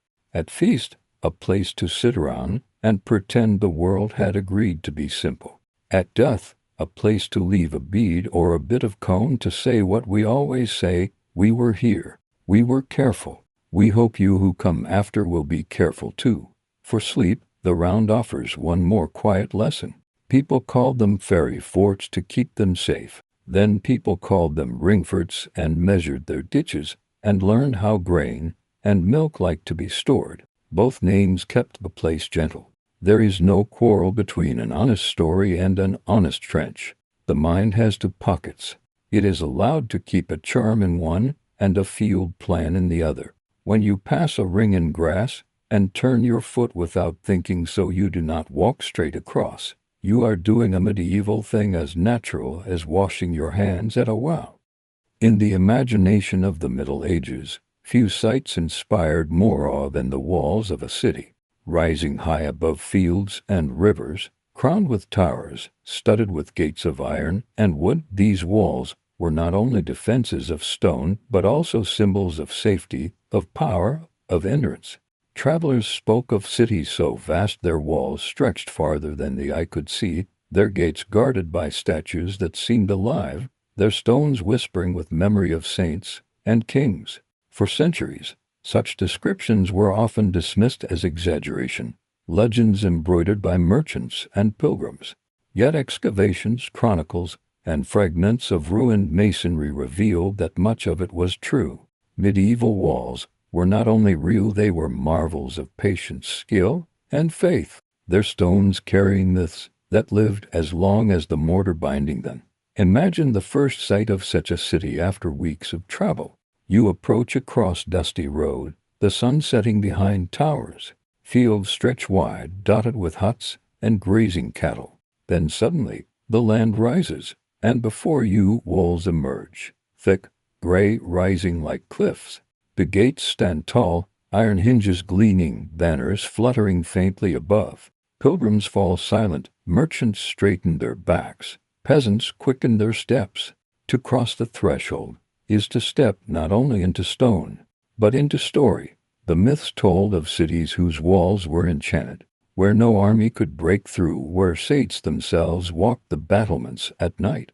In Constantinople, people whispered that angels guarded the great Theodosian walls, their wings spread unseen, turning aside enemy arrows. In Carcassonne, legend claimed that a woman tricked besiegers by feeding her last morsel of food to a pig, which she then hurled from the walls, convincing her enemies the city had plenty to spare. In Jerusalem, pilgrims swore that voices of prophets echoed faintly through the stones at dusk. Some of these tales were fanciful, yet each grew from seed of truth. Walls were strong, sieges were endured. Voices of the past did linger in echoes of stone. Archaeology later uncovered their scale, layers of brick and stone. Towers still standing after centuries, gates that bore marks of fire and blade. In some places, runes and prayers were carved into walls, pleas for protection that had survived storms of time. Where myths spoke of angels, inscriptions revealed human faith. Where legend told of unbroken sieges, foundations showed repairs from battles fought and endured. Truth and myth lived together in the mortar, inseparable. Now picture yourself walking atop such a wall at twilight. The stones are cool beneath your hands, worn smooth by countless feet. Below, the city murmurs, markets closing, bells ringing, voices drifting upward like smoke. Above, the sky glows with fading light, stars beginning to appear. You walk slowly, your steps steady, your breath calm. Round you stretch towers and battlements, each whispering with memory of watchmen, of prayers spoken in silence, of stories carved into stone. The myths of walled cities teach resilience. They remind us that protection is not only of stone but of spirit, that strength lies as much in faith as in mortar. They whisper that every wall is both barrier and bond, keeping enemies out, but also holding community within, binding people together against storm. As night deepens, torches flare along the battlements, their flames flickering in rhythm with stars above. The gates close, the city sleeps, the walls breathe steady. You close your eyes, and you feel that same steadiness, the strength of stone, the calm of silence, the endurance of memory. Sleep comes like walls themselves, tall, patient, eternal, standing watch over dream. In the medieval world, there were places where time seemed to move differently, quiet cloisters, where bells marked the hours, where silence was discipline, and where light did not only come from candles but from pages. These were the monasteries, where monks bent over desks for years, sometimes for lifetimes, to create illuminated manuscripts. To many outside their walls, rumors spread that the books themselves were magical, letters written in gold that glowed at night, illustrations so vivid that they moved upon the page, words that healed the sick or warded off storms. For centuries, skeptics thought such tales exaggerations, yet the manuscripts survived to prove that much of the wonder was true. Imagine entering a scriptorium at dawn. The room is narrow, the windows small, but sunlight streams through, falling upon wooden desks. Monks sit in silence, their heads bowed, their hands steady, quills stretched softly across parchment, dipping into ink made from soot, gall, and wine. Colors wait in small shells, blue ground from lapis, red from cinnabar, green from malachite, gold leaf cut into thin sheets. The air smells of vellum and smoke, of wax and patience. Outside, bells toll. Inside, time slows to rhythm of pen. The myths told of monks who worked with angelic aid, their hands guided by unseen beings. Some said that in certain manuscripts, if you stared long enough, the figures would move. the saints stepping down from pages. Others believed that illuminated letters contained secret codes, that every curl of vine and twist of beast carried hidden meaning. In Ireland, people swore that the Book of Kells glowed faintly in darkness, light born not from candles, but from faith itself. These may sound like exaggerations, yet to see such manuscripts is to feel their power. Colors still vivid after 1,000 years, letters shaped with reverence, margins alive with creatures both real and imagined. Scholars once dismissed these as mere decoration, but careful study revealed that every figure carried symbolism: lions for courage, vines for eternity, circles for divine perfection. The monks worked not for beauty alone but for teaching, preserving stories in picture as much as in word. And indeed, in their patient craft lay the roots of later art and science. The pigments they created, the methods of binding, the preservation of ancient texts, these were no less than seeds for the future. Picture yourself sitting beside one such monk. He dips his quill, steadies his breath, and begins to trace a letter taller than your hand, curling it into shape. Round it, he paints leaves and beasts, gold gleaming in candlelight. Hours pass, but he does not tire. For him, each page is offering, each word prayer, each line a step toward eternity. You watch in silence, the only sound the steady scratch of pen, the faint rustle of pages turned. The myth of illuminated manuscripts teach reverence for patience. They remind us that beauty can rise slowly, that silence itself can be fertile, that devotion shapes not only prayer but craft. They whisper that words themselves are sacred, that letters carry light, that memory can be preserved in color as well as in stone. As night deepens, the scriptorium darkens. Candles burn low, monks lay aside quills, the pages dry in silence. Outside, the stars shine steady. Inside, the books glow faintly alive with memory. You close your eyes, and you feel that glow within, a calm illumination, soft as dream, endless as word, steady as faith. In the Middle Ages, maps were not simply tools. They were windows into imagination, reflections of faith, dreams, and fear. To unroll a medieval mappa mundi was not only to see rivers and mountains but also to glimpse paradise, Jerusalem at the center, monsters lurking at the edges, and seas filled with wonders. Pilgrims, merchants, and kings all gazed at these parchments, their hands tracing the roads of the world, their eyes widening at drawings of beasts and lands unknown. For centuries, modern voices claimed these maps were childish fantasies, proof of ignorance. Yet deeper study revealed their layers of truth. They carried memory of trade routes, echoes of oral reports, knowledge wrapped in myth, preserved by ink and devotion. Imagine sitting in a candlelit hall where a great map is unfurled across a table. The parchment is thick, the ink dark, the paint bright with blues, greens, and reds. At the center lies Jerusalem, drawn large in glowing, the heart of the world. Round it stretch rivers winding like veins, mountains rising like teeth, seas filled with ships and whales. Along the margins are strange figures, men with dog heads, giants with single eyes, islands where the sun never sets. To a medieval viewer, none of this was fanciful. It was memory dressed in symbol, faith painted in geography. The myths of maps were many. Some claimed that beyond known seas lay kingdoms of gold, where rivers flowed with jewels. Others whispered of islands of saints, where monks lived 1,000 years in peace. In northern waters, legends spoke of whirlpools that swallowed entire fleets, marked carefully by cartographers as warnings. At the edges, where parchment ended, were written the words, "Here be dragons." To skeptics, these seemed fantasies. Yet modern historians found that many of these features reflected real reports: Norse tales of Iceland and Greenland, Arab accounts of African kingdoms, Indian traditions of spice islands. The monsters may not have been real, but the lands were. Archaeologists uncovered fragments of maps stained with age, their lines surprisingly accurate. The Hereford Mappa Mundi preserved the memory of distant lands, blending myth and geography. The Catalan Atlas traced routes of merchants across Mediterranean and beyond. The Portolan charts, decorated with compass roses, guided sailors with more precision than once believed possible. What seemed like imagination was in fact layered knowledge, part truth, part story, inseparable. Picture yourself leaning over such a map. The candle flickers, the ink glimmers, your hand traces the curve of a river, the outline of a sea. You pause at the edge where beasts are drawn, their eyes large, their teeth sharp. You feel no fear. Instead, you smile, for you understand that the monsters are not warnings but reminders that the unknown is always filled with wonder.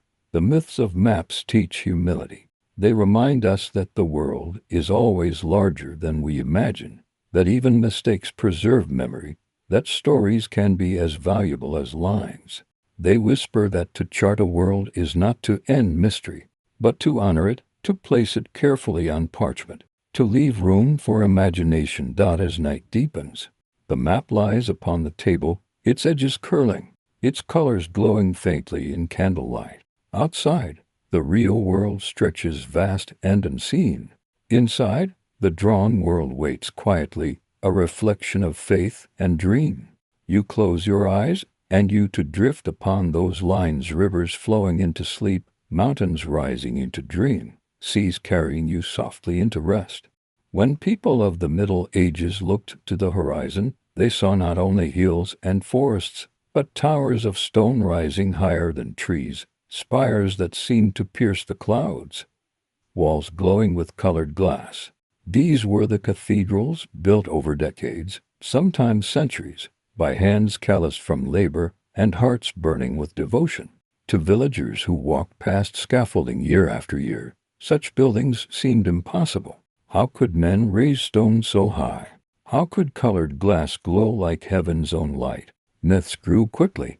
People whispered that cathedral builders were guided by angels, that masons had struck secret bargains with powers unseen, that every statue carved into facade carried hidden meaning. For centuries, skeptics dismissed these as folklore.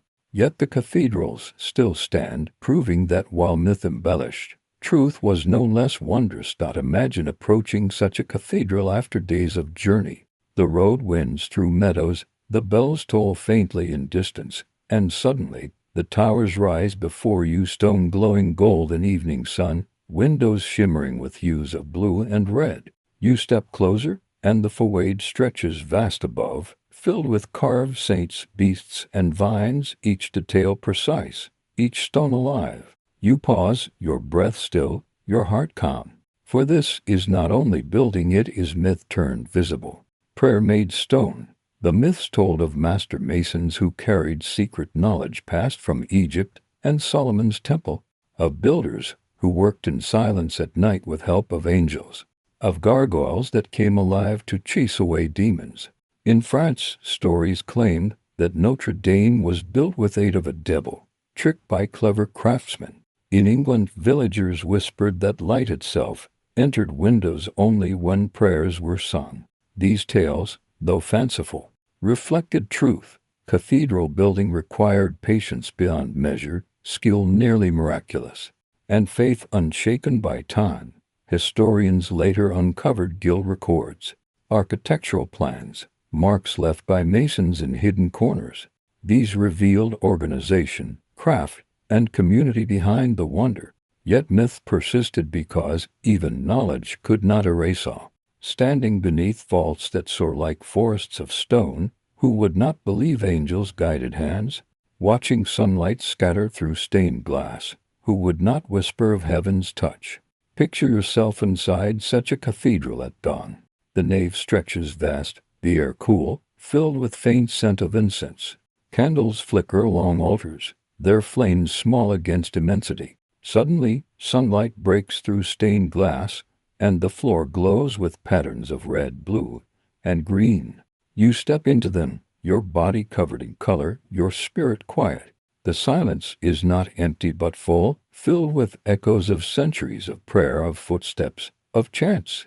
The myths of cathedral builders teach reverence for community. They remind us that greatness rises not from single hands, but from generations, from faith that endures beyond lifetimes. They whisper that beauty itself can be offering, that patience carves eternity into stone, that silence holds voices of countless souls. As night deepens, the cathedral stands steady. Torches flicker along walls, bells toll once more, shadows lengthen across stone. The towers rise into starlight, the spire pierces sky, the building breathes calm. You close your eyes, and you feel that calm too, stone and light cradling you softly, myth and truth blending, dream rising like spire into endless night. The word chivalry carries with it echoes of trumpets, banners in the wind, and knights bowing before queens in candlelit halls. In the Middle Ages, it became more than a word. It was a dream, a standard, a myth. Songs of troubadours told of knights who fought not only for glory, but for justice, who protected the weak, who lived by oaths of loyalty and love. Courtly romances embroidered these ideals until they seemed like reality itself. And yet, beneath the poetry lay a different truth. Knights were men, often flawed, their battles bloody, their politics harsh. The myth of chivalry did not erase this reality, but it gave shape to aspiration. Centuries later, the code still lingers, not because it was always lived, but because it was always longed for. Imagine a great hall lit by torches. Knights sit upon long benches, their armor glimmering in shadow.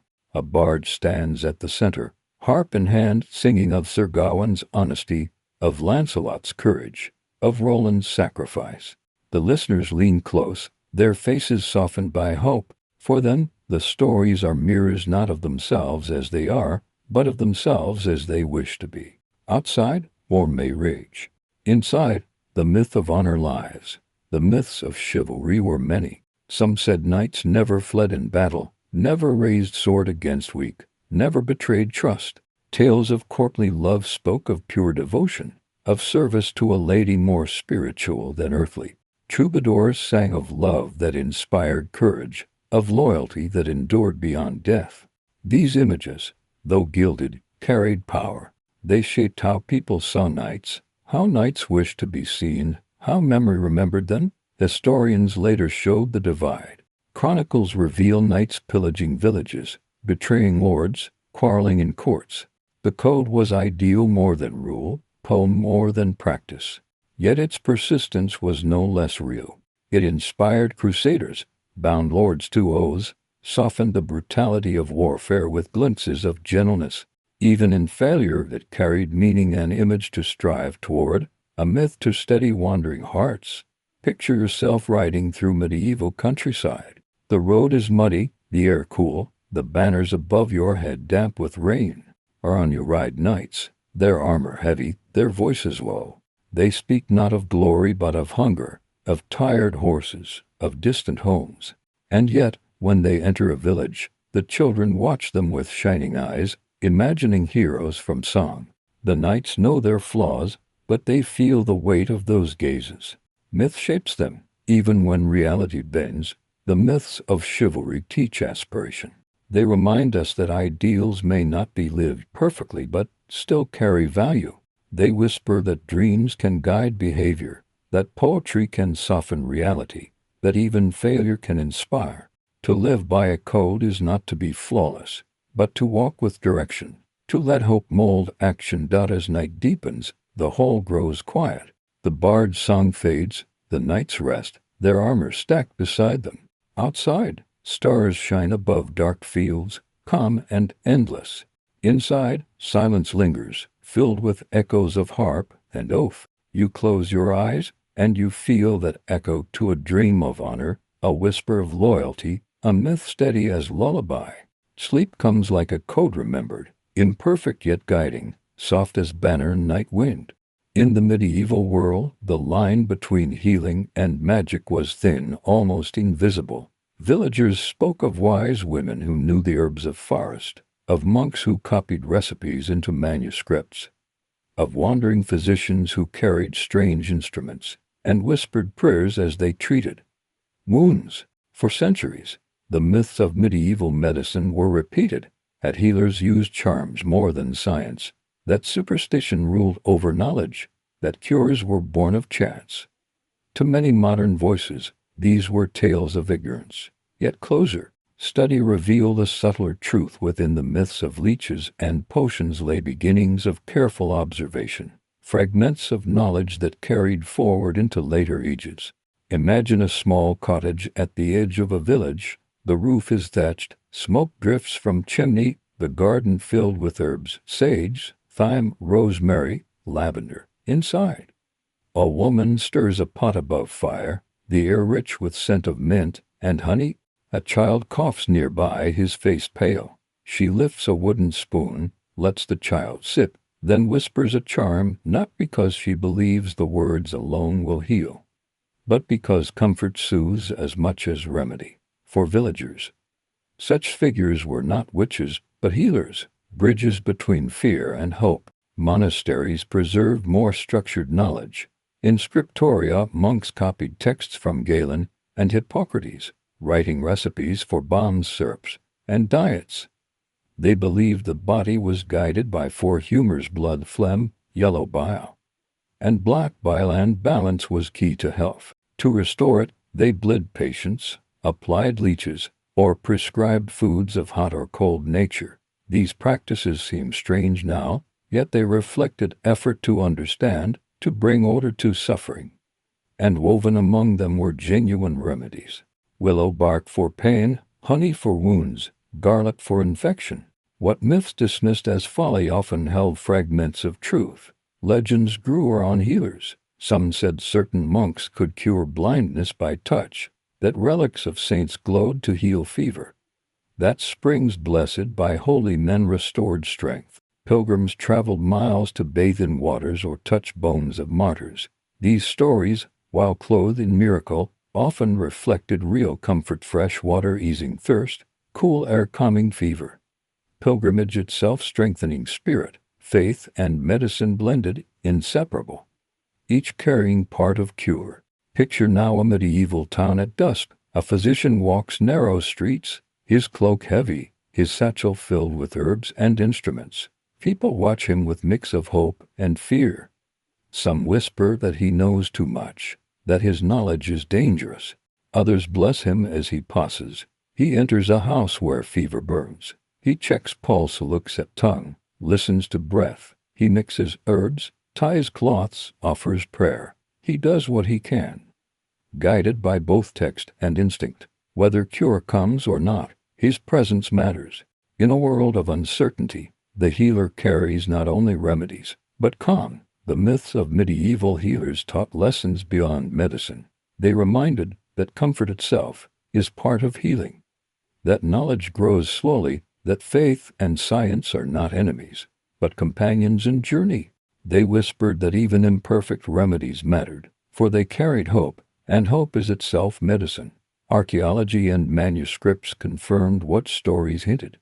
Recipes in dusty volumes revealed plants still used today. Skeletons showed healed bones, proof that some treatments worked.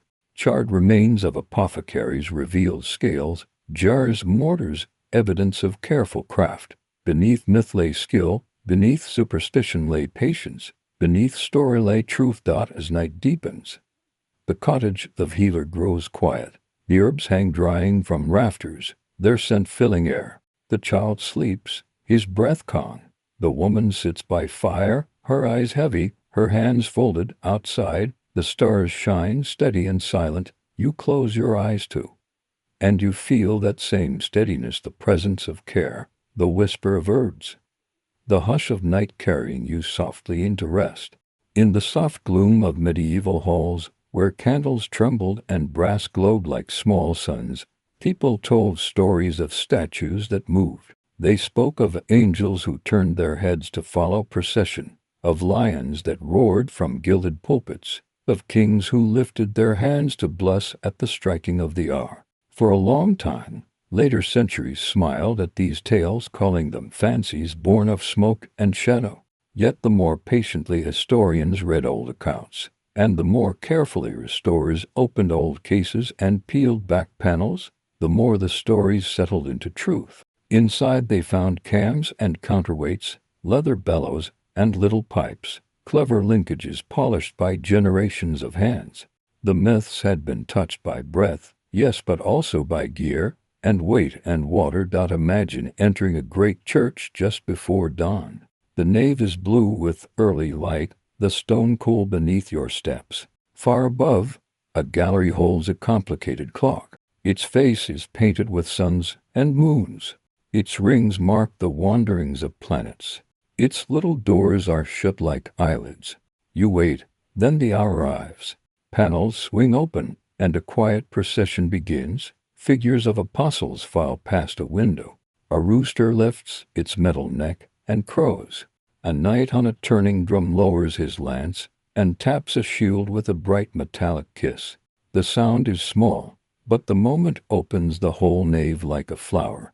Even the dust seems to pause in the beam of morning. Such devices bloom across chronicles. Travelers in the East wrote of thrones flanked by bronze lions that shook their tails, and of trees of metal whose birds sang with hidden pipes. In the West, minstrels described organs whose bellows were driven by water, so that sound rose evenly during long vigils, and never tired the boy at the lever. In towns where merchants traded wool and wine, clockmakers formed guilds, and signed their work with tiny marks cut where only a patient eye could find them. To children in the square, the clock became a friendly giant. It slept, it woke, it spoke, it waved. Mothers timed bread by it. Merchants timed bargains. Lovers learned the patient grammar of meeting by the quarter hour. Of course, legends flared where facts only glimmered. A philosopher was said to have built a talking head of brass able to answer any question. A saint was accused of animating a statue by prayer. A bell ringer swore an angel turned the wheel when snow sealed the stairs. Measured against daylight, these stretch the possible, yet their roots hold in good soil. Brass heads became, centuries later, striking Jackson towers whose mouths opened to call the hour. Angels did move, because a hidden cam rose beneath the carved shoulder and made a wooden elbow bend as gently as any old priest's. What the crowd saw as marvel was, up close, the kindness of good engineering. Walk in your mind through a clockmaker's shop. The door is narrow. The air is a mixture of oil, ground chalk, and metal dust. On the bench lie wheels with teeth like daisies, files worn to silver slivers, a notebook full of circles laid within circles, each labeled in a small, neat hand. The master holds a tiny arbor between thumb and forefinger and breathes across it. He can tell by the faintest tremor whether the pivot is true. His apprentice sleeves rolled, knuckles black with work, leans over a vise and stones a pivot with slow circles until it shines like a tiny moon. She is learning to hear with her fingertips. When the wheel runs free, she smiles without looking up. If you seek proof, the world answers kindly. In cathedral choirs, wooden angels tilt and bowl when a hidden line is drawn. In old descriptions copied by patient hands, you find measurements and recipes. Mix glue with garlic to hold fast in damp weather. Temper a spring with a breath of charcoal. Set a hammer's leather so it kisses, not bites, the bell. The devices we can see today are only the survivors. Many more returned to raw material when war or want demanded it. Yet enough remained to show the pattern. Where craft met patience, wonder followed like a faithful dog. There were fears, too, and they give the myths their shadow. People misliked movement without breath. In marketplaces, rumor ran quicker than the clock. The rooster crows with the devil's wind. The moon on the dial steals children's sleep. The automaton that bows is bowing to the wrong prince. Priests preached against idolatry, and then seeing a device lift hearts in long nights blessed the maker's hands. Guilds guarded their secrets. A drawing passed only when a vow was spoken. A tool inherited like a prayer more durable than ink. Secrets feel safer in steel than on a page. Let us climb now. The stair is narrow, the stone cold, the tower winding up through half-light. Your palm finds the rhythm, rail, knee breath. At the top the city lies in miniature red roofs, a ribbon of river, smoke pacing up from breakfast fires. And here, the clock, a frame of oak dark as tea, iron bars that curve as if grown, a chain coiling into a barrel. The escapement heart of it all lets the wheel slip forward a single tooth as each moment rises. If you quiet your own pulse, you can hear time lean forward, tooth by tooth. It is not loud. It is a cat walking along a shelf of books, sure and soft. That, perhaps, is the truest thing beneath the tale. The machines were never only tricks. They were instruments for remembering. The liturgy of ours needed a heartbeat. The maker gave one. The town needed a boundary between toil and home. The bell drew it with sound. Processions needed a companion who would not tire. A wooden saint turned uncomplaining for 100 years. Children needed wonder that did not warn them away. And night rode his circle and tapped his brother's shoe with a smile. In an age before pocket watches, these machines lent the town a shared pulse, a way to belong to the same minute without speaking. Myths lingered because the witness was always a little dim. Smoke in the rafters, candles breathing, faces lifted in hush. But the more you learn, the more the myths sweeten into gratitude. Water can move a bellows. A weight can store a morning's labor. A wheel can count a prayer. Brass, properly tuned, can ring like a star you can touch. None of this is less marvelous for being true. It is, if anything, more consoling. People once wrapped time in wood and metal so that even in absence, presence would continue. The iron tongue would keep a promise when human tongues were tired. As dusk arrives in the church you imagined at dawn, the clock speaks again. Light falls through colored glass. The floor becomes a patchwork pond of blue and red. A sacristan pulls the rope. The great bell heaves its iron breath. Pigeons rise like gray confetti and settle again. Below, a child tugs at a sleeve. Listen, and together they wait for the doors to open. The apostle passes. The night nods. The rooster sings his small, bright song. You close your eyes.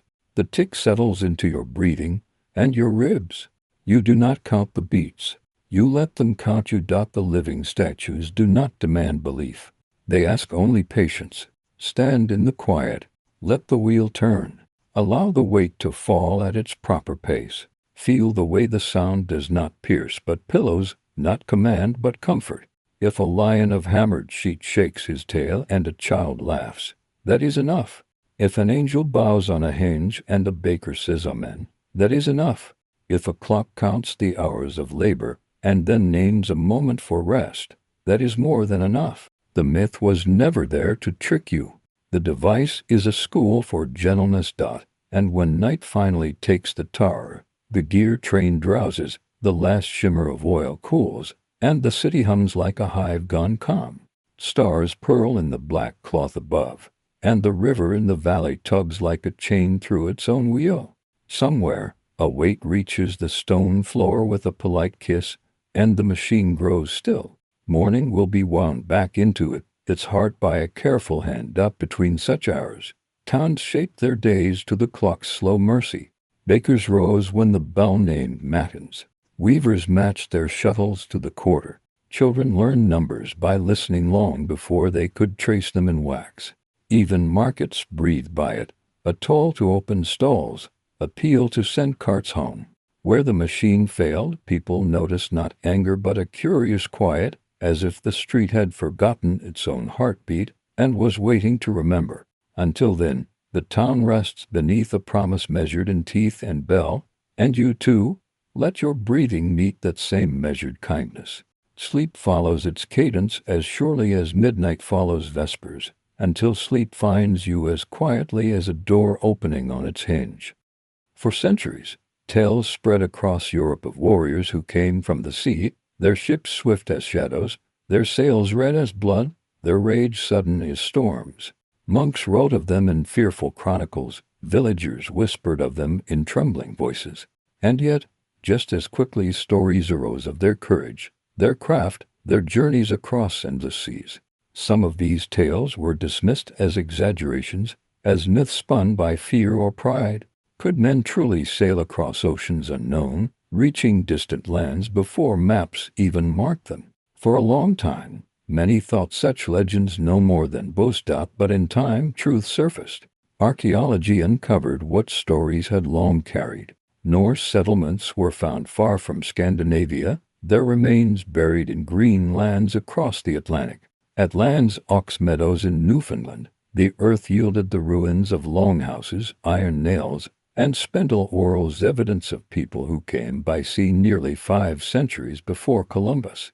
What had been whispered as saga, as half-myth, stood revealed as history. Imagine the ships themselves, long, narrow, carved with dragon heads at their prows, their hulls shallow enough to glide up rivers, yet strong enough to cut across open sea. The oars moved in rhythm, the sails caught wind, and the crews sang softly, their voices carrying over water. By night, they read stars. By day, they watched waves and birds. With patience and courage, they reached shores no one thought possible. Their presence etched into memory, into legend, into truth.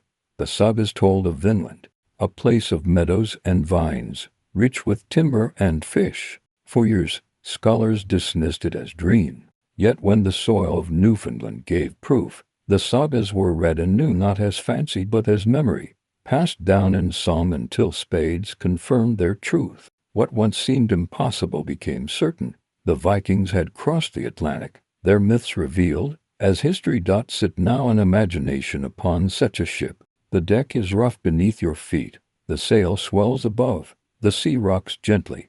Round you men row in steady rhythm, their faces calm, their eyes fixed on horizon. The air is cold, the waves steady, the stars bright above. You feel no fear, only calm, as though the sea itself carries you forward. Land lies ahead, though unseen, and in that drift you understand the truth of the old tales. Courage and patience can carry even fragile wood across vastness.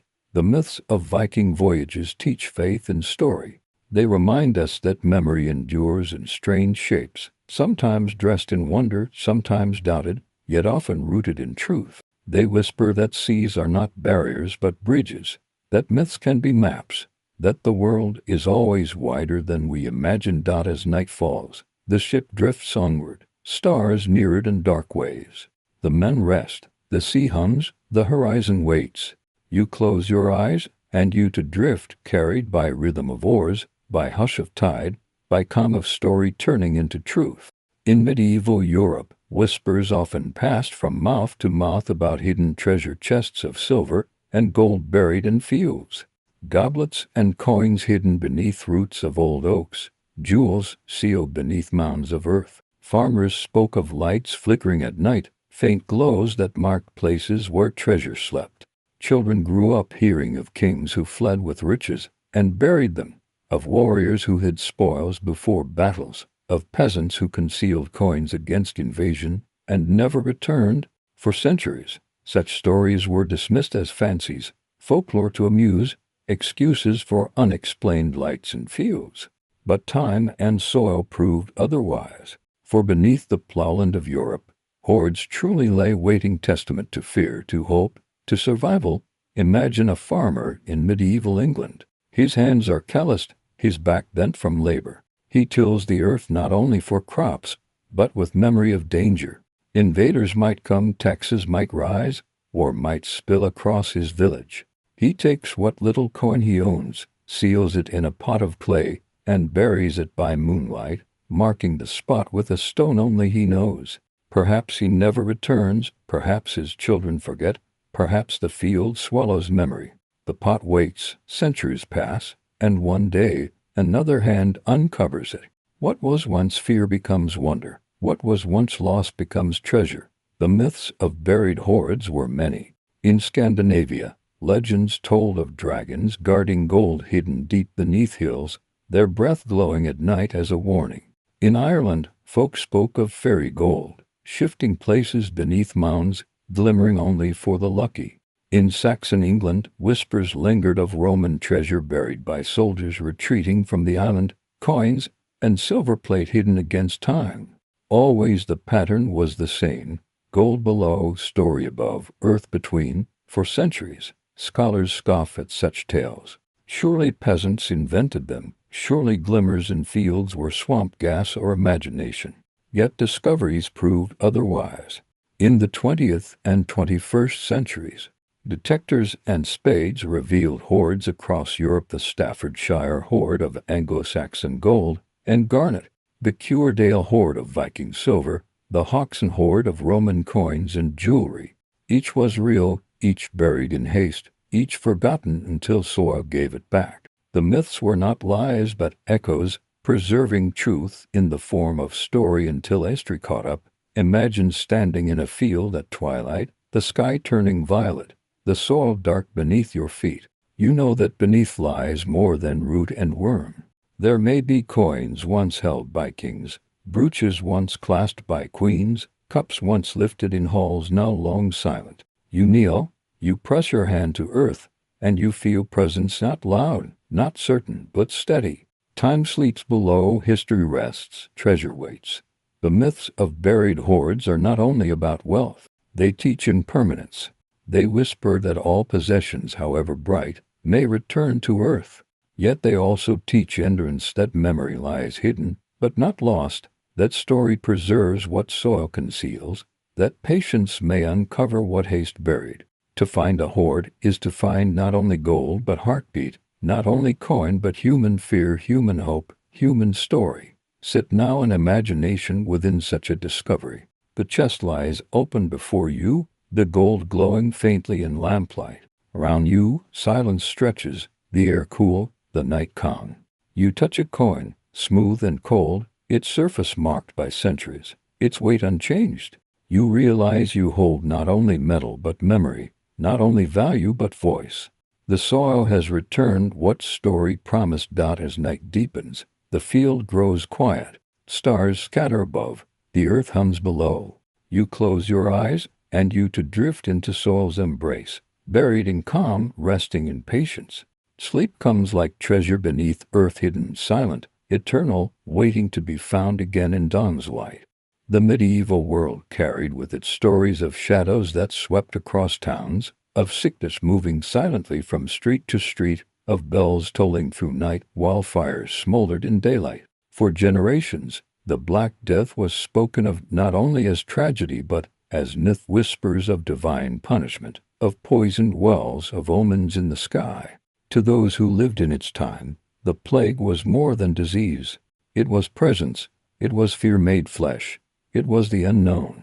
And yet, within the silence of chronicles and the hushed words of survivors, truth hid beneath exaggeration. Centuries later, historians uncovered not only the science of plague, but the echoes of story that shaped its memory.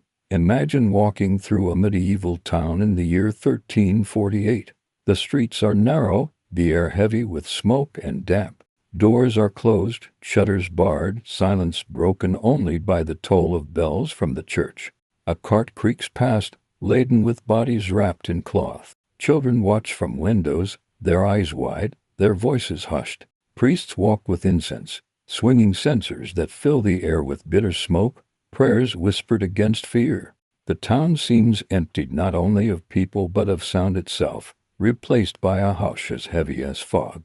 The myth told that the plague came from the wrath of God, sent to punish sins of the world. Some believed it fell from the stars, carried by strange alignments in heavens.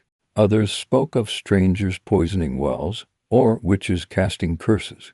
Fear shaped story, and story spread faster than truth. Yet within the myths, kernels of fact lingered. Rats carried fleas, fleas carried plague, and movement of trade brought sickness from port to port, caravan to caravan. What seemed like curse was cycle of life, unseen, patient, merciless. For centuries, people repeated the myth. Some said the plague never truly ended, that it slept beneath earth and would rise again. Others spoke of ghostly processions seen in fields, lines of pale figures carrying candles, their silence warning of death to come. In some villages, people swore they heard the sound of invisible bells before plague arrived, as though the dead walked first in shadow. These tales might sound like invention, yet they carried truth. Plague did return again and again, its shadow never fully gone. Archaeology gave proof to the whispers. Graves uncovered in London, Paris, and countless villages showed bodies hastily buried, layers upon layers of those claimed in months of terror. Mass pits filled with bones confirmed what chronicles wrote, and yet, within the silence of those bones lay resilience too. Many survived, Villages endured. Stories carried not only death but survival, teaching that life, though shaken, continued. Sit now an imagination within such a village. The streets are dark, the night quiet. A candle burns in a window, its flame small but steady. You hear faint bells, you smell smoke, you feel hush. Yet above, stars shine as they always have, calm and endless. You realize that even in shadow, presence of light remains. The myths of plague teach humility. They remind us that life is fragile, that fear shapes story, that memory clings to shadow. Yet they also whisper endurance, that humanity survives, that silence can be broken, that dawn follows even the longest night. As evening deepens, the bells grow faint, the streets empty, the air cool. You close your eyes, and you feel not fear but calm. For plague like storm passes, story remains, but silence returns, steady, eternal. And within silence, rest waits. In the medieval world, faith was not only sung in chants or carved in stone, it was also held in small caskets, locked in gilded reliquaries, wrapped in silks, carried on processions. These were the relics, bones of saints, fragments of wood said to be from the true cross, drops of blood sealed in crystal, feathers of angels, even breath of holy men caught in glass. To pilgrims who traveled miles upon weary feet, these relics were not only objects, they were presence, touch, closeness to the divine. To skeptics centuries later, many of these relics seemed nothing more than myth. How could 1,000 churches each claim a fragment of the same saint? How could a nail or a bone travel across continents? Surely it was story, invention, dream. Yet when scholars examined, when archaeologists uncovered, they found that myths often rested upon kernels of truth. Imagine a cathedral at dawn. Its stones are damp with night air, its bells silent until the hour strikes. Within, candles glow upon an altar, and upon that altar rests a reliquary of gold, shaped like a miniature church studded with jewels. Within the casket lies a bone, small and pale, said to be of a saint martyred centuries before. Pilgrims approach on their knees, their lips moving in whispered prayers. Some touch the reliquary, others simply gaze. For them, the bone is not bone, it is proof that holiness lingers, that the dead still walk beside the living, that miracles may rise from silence. The myths told of relics working wonders. A fragment of a saint's cloak cured fever. A vial of blood grew bright on feast days. A feather from an angel glowed in dark chapels. Some stories were exaggeration, born from longing and devotion, but many were tied to real events. Scientists examining relics centuries later discovered that some bones indeed dated from ancient martyrs, some fabrics traced to lands of pilgrimage, some woods matched to timbers from early Palestine. Not every story was true, but not every story was false either. Truth and myth walked together, like pilgrims upon the same road. Relics also carried political weight. Kings sought them to legitimize rule, popes to strengthen authority, monasteries to draw pilgrims. Stories of relics spread across Europe, shaping not only faith but economy, as pilgrims brought coins, bought food, built-ins. Thus, relics were more than fragments, they were heartbeats of medieval life, binding myth and truth into one. Sit now an imagination within a quiet chapel. Candles flicker, incense curls, the reliquary glows faintly in golden light. You approach, your step soft, your breath slow. You gaze upon the relic, and you feel presence, not loud, not forceful, but steady, calm. Whether saint's bone or simple fragment, it carries weight because story wraps it, memory clothes it, faith breathes through it. The myths of relics teach reverence. They remind us that memory can dwell in objects, that belief shapes reality, that truth can rest not only in proof but in presence. They whisper that holiness is not only in heavens but also in hands, in small things carried across time, in stories wrapped around bone and wood. As night deepens, the cathedral grows quiet, the candles burn low. Outside, the stars scatter above, the town sleeps. Within, the reliquary glows still, its silence unbroken, its presence steady. You close your eyes, and you to rest in that calm, bones and myths and faith blending into dreams soft, endless, eternal. In the heart of the medieval imagination, no group of men stood more shrouded in both reverence and rumor than the Knights Templar.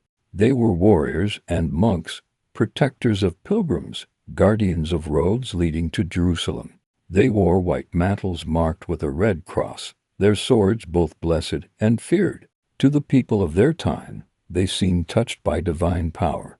To later centuries, they became the center of legends so vast that it was difficult to separate truth from tale.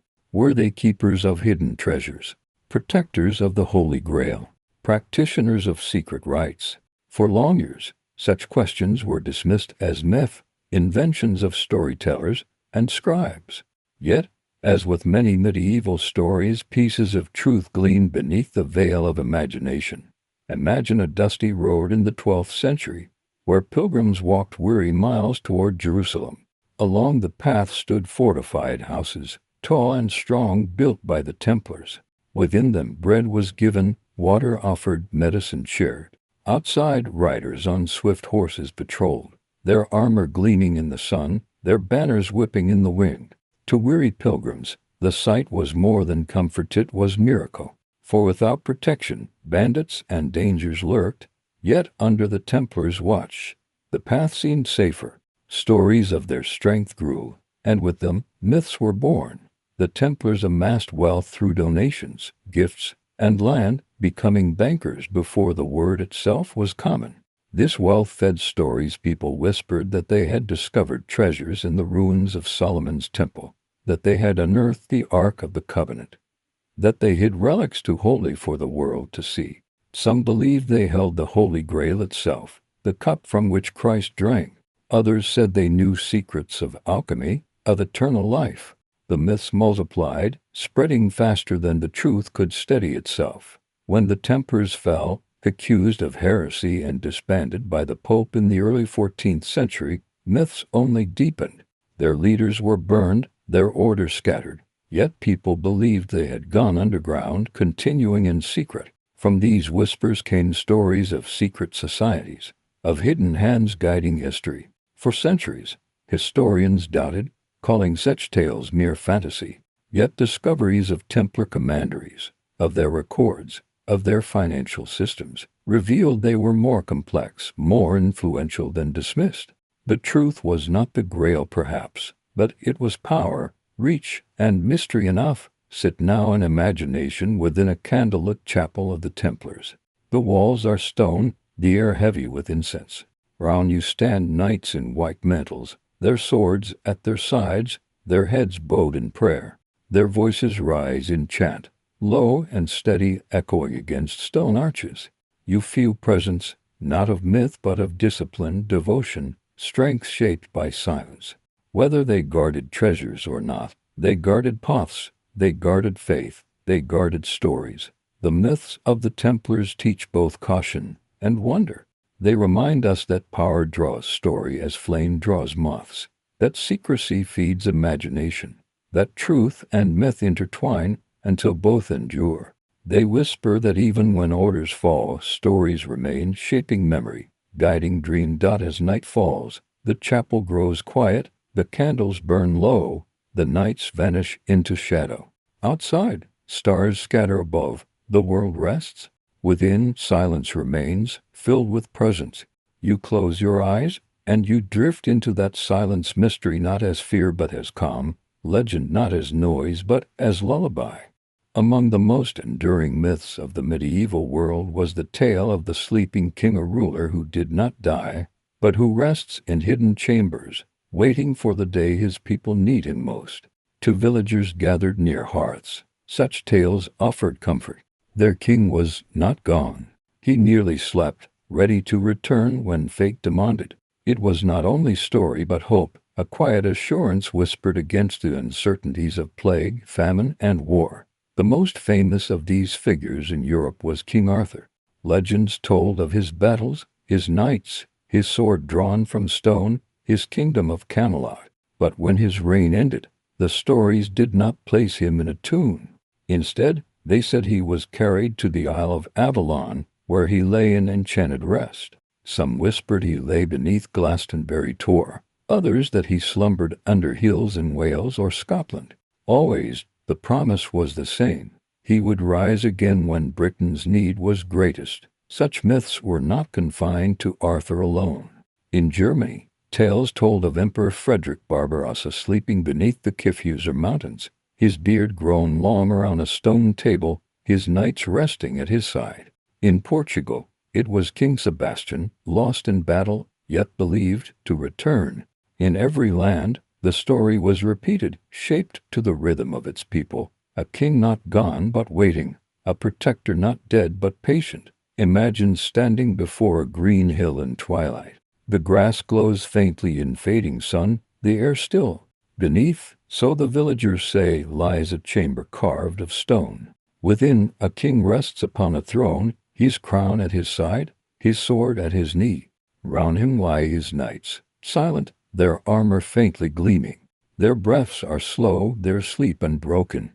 The earth above is thick, the chamber dark, yet the promise lingers that one day the stones will shake, the doors will open, and the king will rise. For centuries, scholars dismissed such stories as wishful invention, a way for peasants to cling to hope. Yet archaeology and chronicles revealed kernels of truth.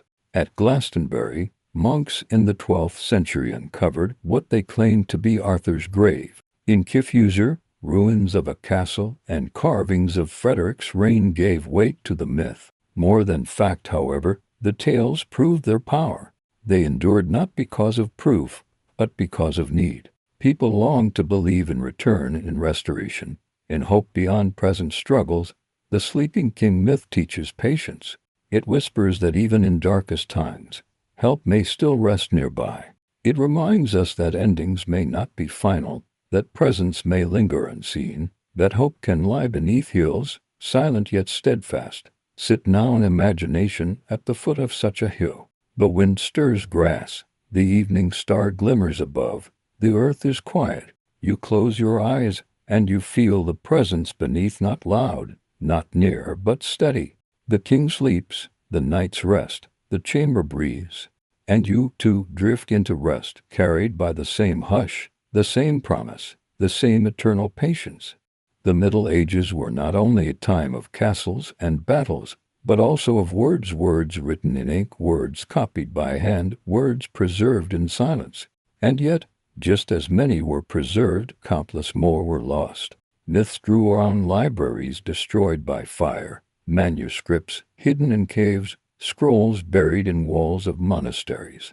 To the people of later centuries, such stories seemed too romantic, too hopeful. Could knowledge really sleep, hidden for generations, waiting to be found? For a long time such tales were dismissed, but time revealed that myths of lost libraries carried truths as well, wisdom lost, yes, but also rediscovered in the quietest of ways. Imagine a scriptorium in a medieval abbey. The air is cool, the light dim, filtered through narrow windows. Monks sit hunched over wooden desks, quills scratching softly across parchment. They copy texts line by line, Bibles, sermons, but also works of Greek and Roman thinkers, preserved against forgetting. Candles flicker, wax dripping, silence broken only by breath and scratching. To those outside, the abbey seems closed, remote, a place of prayer. But within, it is also library, fragile but alive. Yet myths spoke of libraries greater still, halls of knowledge burned by invaders, chambers sealed with manuscripts that no one dared open, scrolls buried beneath ruins. In Britain, stories told of monks who hid ancient books in caves during Viking raids, their treasures never retrieved. In the East, whispers lingered of texts sealed in desert caves, waiting centuries for discovery. These stories, once thought mere legends, gained truth when discoveries were made: the Dead Sea Scrolls hidden in jars, manuscripts preserved at St. Catherine's Monastery in Sinai, texts rediscovered at European archives where they had lain forgotten. During the Middle Ages, people believed knowledge itself had power, even when unseen. Some said books whispered in the night, their words alive, their ink glowing faintly by candlelight. Others imagined entire libraries sunk into hills, guarded by spirits, awaiting readers of future ages. Though fanciful, such stories reflected truth. Knowledge endures even when forgotten, hidden, or buried. Picture yourself wandering through an abandoned cloister. The air is heavy with dust, the walls cracked, ivy creeping through arches. You open a wooden door and find a room lined with shelves. Upon them lie manuscripts, their covers worn, their pages yellow, but their words intact. You lift one carefully, its weight solid, its letters dark against pale parchment. It is as though a voice speaks across centuries, reaching you through silence. The myth of lost library is no longer myth, it is presence. The myths of lost libraries teach hope. They remind us that what seems forgotten may yet return, that silence can preserve as well as erase, that memory waits beneath dust.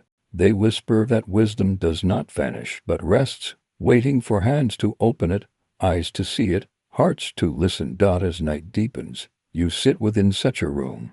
A candle burns softly, shadows stretch along walls, the manuscripts lie around you like sleeping companions. Outside, the world rests. Inside, the words breathe still. You close your eyes, and you feel them near, not loud, not urgent, but steady, eternal. Sleep comes like reading line by line, until words blur into dreams soft as parchment, endless as memory. The story of the Holy Grail became one of the defining myths of the medieval imagination. From the 12th century onward, poets and chroniclers wrote of a cup so sacred it was beyond measure, a vessel that had once touched the lips of Christ, that caught his blood at the crucifixion, that carried divine power within it. Knights rode into forests searching for it, kings dreamed of it, monks guarded whispers of it in cloisters. For centuries, people argued. Was it chalice, stone, platter, book, or vision? Was it history, or only dream? Yet as with many medieval myths, the Grail carried fragments of truth about faith, about longing, about memory disguised as wonder. Picture yourself in a candlelit hall where a bard sings softly. The fire crackles, shadows stretch across walls, and the nightly listeners lean forward as the story begins. There is, the bard whispers, a cup of power hidden from the eyes of the world. Whoever finds it will heal the land, will heal the king, will bring balance to all. The knights nod, their eyes glimmering. For them, this is not only tale. It is purpose calling destiny. In France, Chrétien de Troyes first wove the Grail into Arthurian tales, speaking of a mysterious vessel carried in solemn procession. Later, Wolfram von Eschenbach in Germany described it not as cup but as stone, luminous, eternal. Each poet shaped it anew, but always it remained object of quest. Some scholars later argued the Grail was never thing but symbol, the longing for divine presence, the hunger for purity, the search for meaning. And yet, relic hunters of the Middle Ages sought chalices in abbeys, fragments of vessels in Jerusalem, claiming truth to myth. Archaeologists in later centuries found chalices of remarkable age, vessels buried with reverence, goblets carved of precious stone. None could be named with certainty, yet each reminded that myths grow from memory. The Grail may never have been one object, but it was many. Every cup upon altar, every vessel lifted in prayer, every chalice touched by faith. Imagine walking through a dense medieval forest at twilight. The air cool, the leaves whispering in wind. A knight rides slowly, his armor gleaming faintly, his banner drooping in evening calm. He does not know where the Grail lies, only that it is ahead, somewhere in silence. Birds quiet, the forest grows deep, the path vanishes.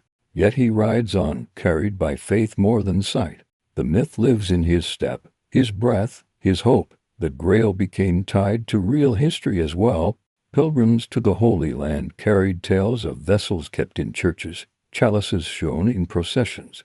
In Valencia, a cup of ancient stone still rests, said by some to be the true Grail. In Genoa, another chalice lies within cathedral walls, surrounded by centuries of devotion. Scholars argue, pilgrims kneel, myths endure.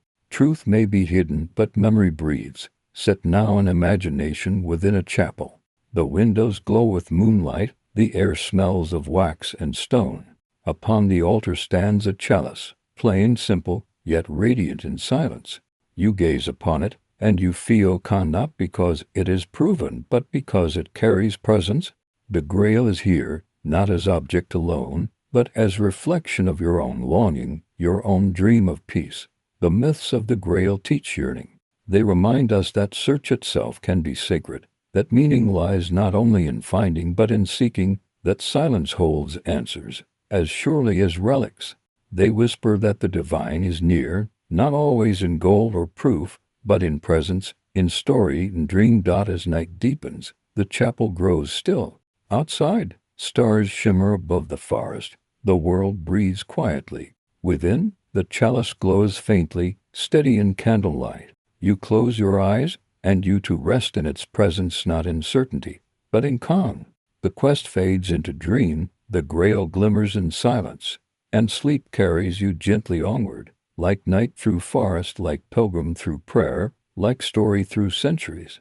Across the medieval churches and cathedrals of Europe, among arches and capitals, hidden in corners where candlelight barely reached, faces were carved.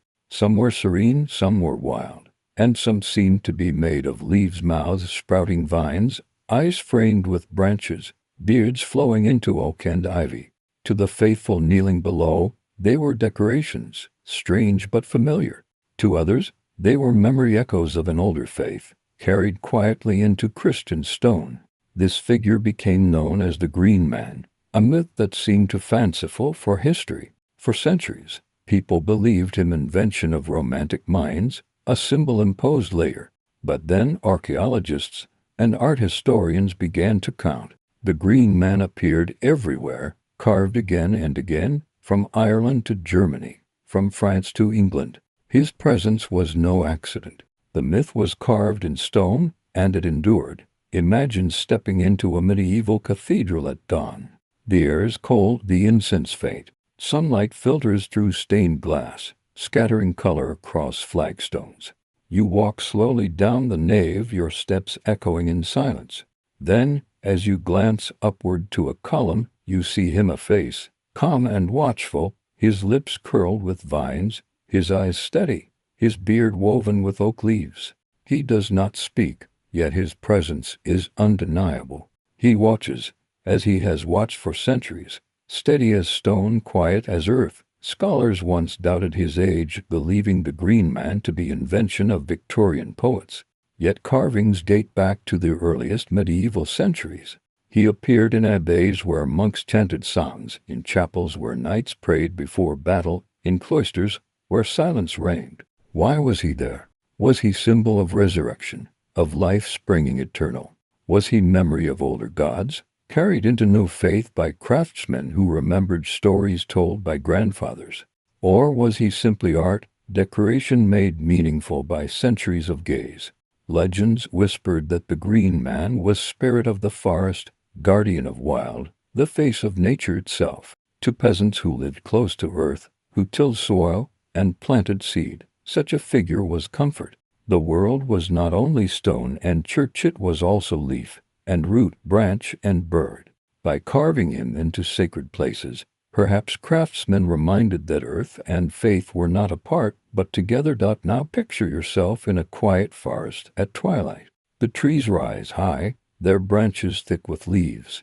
The wind moves softly, and in the shadows you see shapes, faces in bark, eyes in leaves, mouths in moss.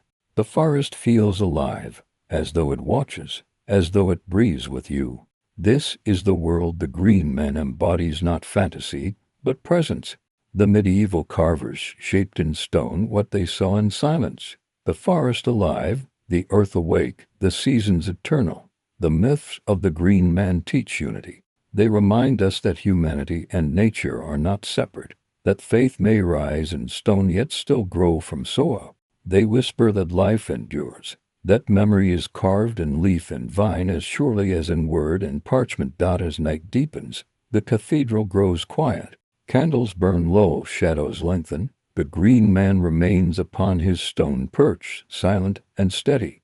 Outside, the forest breathes in moonlight, leaves glistening in silver. You close your eyes, and you feel his presence root and branch, stone and leaf, silence and breath. Sleep comes like ivy climbing slowly, like roots stretching deep, like vines weaving dream. The medieval world was crisscrossed not only by trade routes and soldiers' marches, but also by the long and winding paths of pilgrims. Men and women of every age, from peasants with patched shoes to kings in gilded cloaks, walked for weeks, months, sometimes years, toward shrines said to hold miracles. They carried stories in their packs as surely as bread, and they left footprints not only upon earth but upon memory. Over centuries, tales of the pilgrim roads grew into myths themselves, whispers of holy springs that healed blindness, relics that glowed at night, roads protected by angels, and shrines where saints appeared in dream. To modernize, these stories once seemed like superstition. Yet archaeology, manuscripts, and oral tradition proved that beneath the wonder lay truth. The roads were real, the shrines were visited, and the footsteps of millions carried both devotion and legend. Imagine dawn breaking over a medieval landscape. The mist clings to fields, the road stretches narrow and muddy, marked by cart ruts and hoof prints. A pilgrim trudges slowly, a staff in hand, a pouch at his side. Around his neck hangs a scallop shell, the mark of those bound for Santiago de Compostela in Spain. The air is cool, his breath steady, his steps uncertain but faithful. Along the way he meets others, a widow walking barefoot in penance, a knight riding with relic pinned to his cloak, a group of students carrying books and singing hymns. Each has story, each has reason, but all move toward light, toward promise. The myths of pilgrim roads were endless. In France, people told of springs that flowed only for pilgrims, their waters sweet and clear. In England, villagers swore that footprints of saints remained pressed in stone, glowing faintly under moonlight. In Spain, legends said that stars themselves pointed the way to Compostela, the Milky Way shining above as celestial road. In Italy, shrines along the Via Francigena promised blessings to those who paused, whether prince or peasant. These were not only stories, they were guides, maps written in memory, directions carried by faith. For centuries, skeptics doubted. Could millions truly have walked these paths? Could peasants afford to travel such distances? Yet records of inns, hospitals, and monasteries along the routes proved otherwise. Archaeologists uncovered scallop shells engraved far from Spain, badges worn by pilgrims who had completed journeys.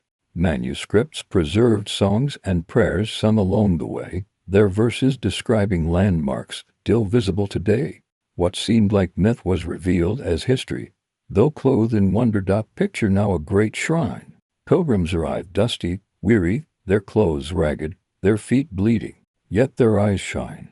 Before them rises a cathedral, its towers high, its bells ringing.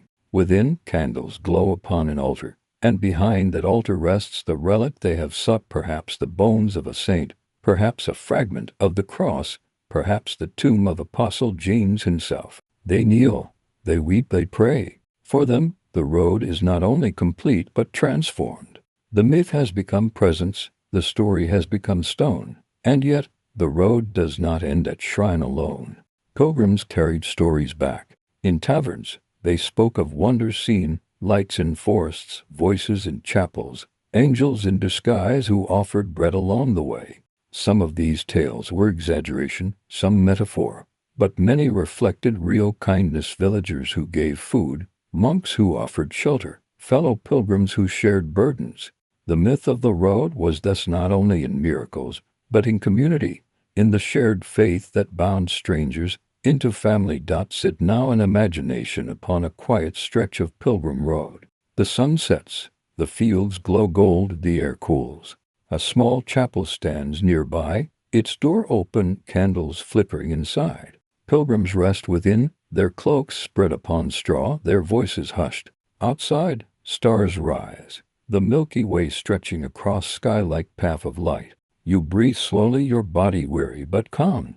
The road is long, but it carries you step by step toward rest, toward silence, toward presence. The myths of the pilgrim roads teach patience.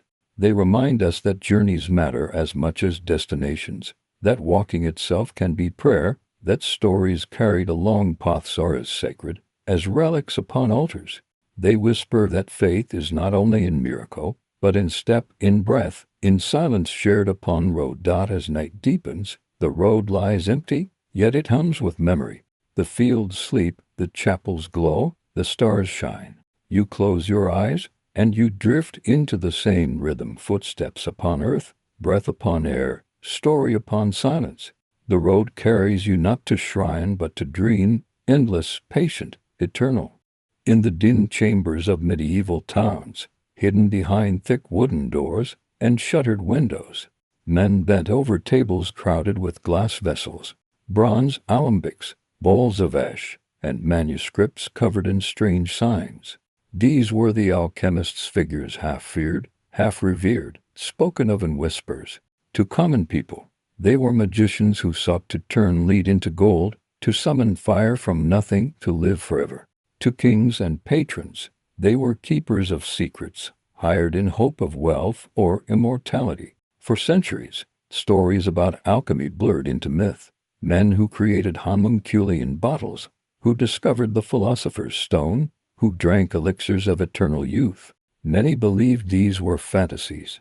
Yet hidden beneath the stories lay fragments of truth. For in their pursuit of impossible, the alchemists stumbled upon beginnings of science. Imagine the scene. A narrow street at night, silent but for the faint hiss of flame behind shuttered window. Inside, the chamber glows with firelight. Shelves are lined with jars of powders, herbs, and minerals.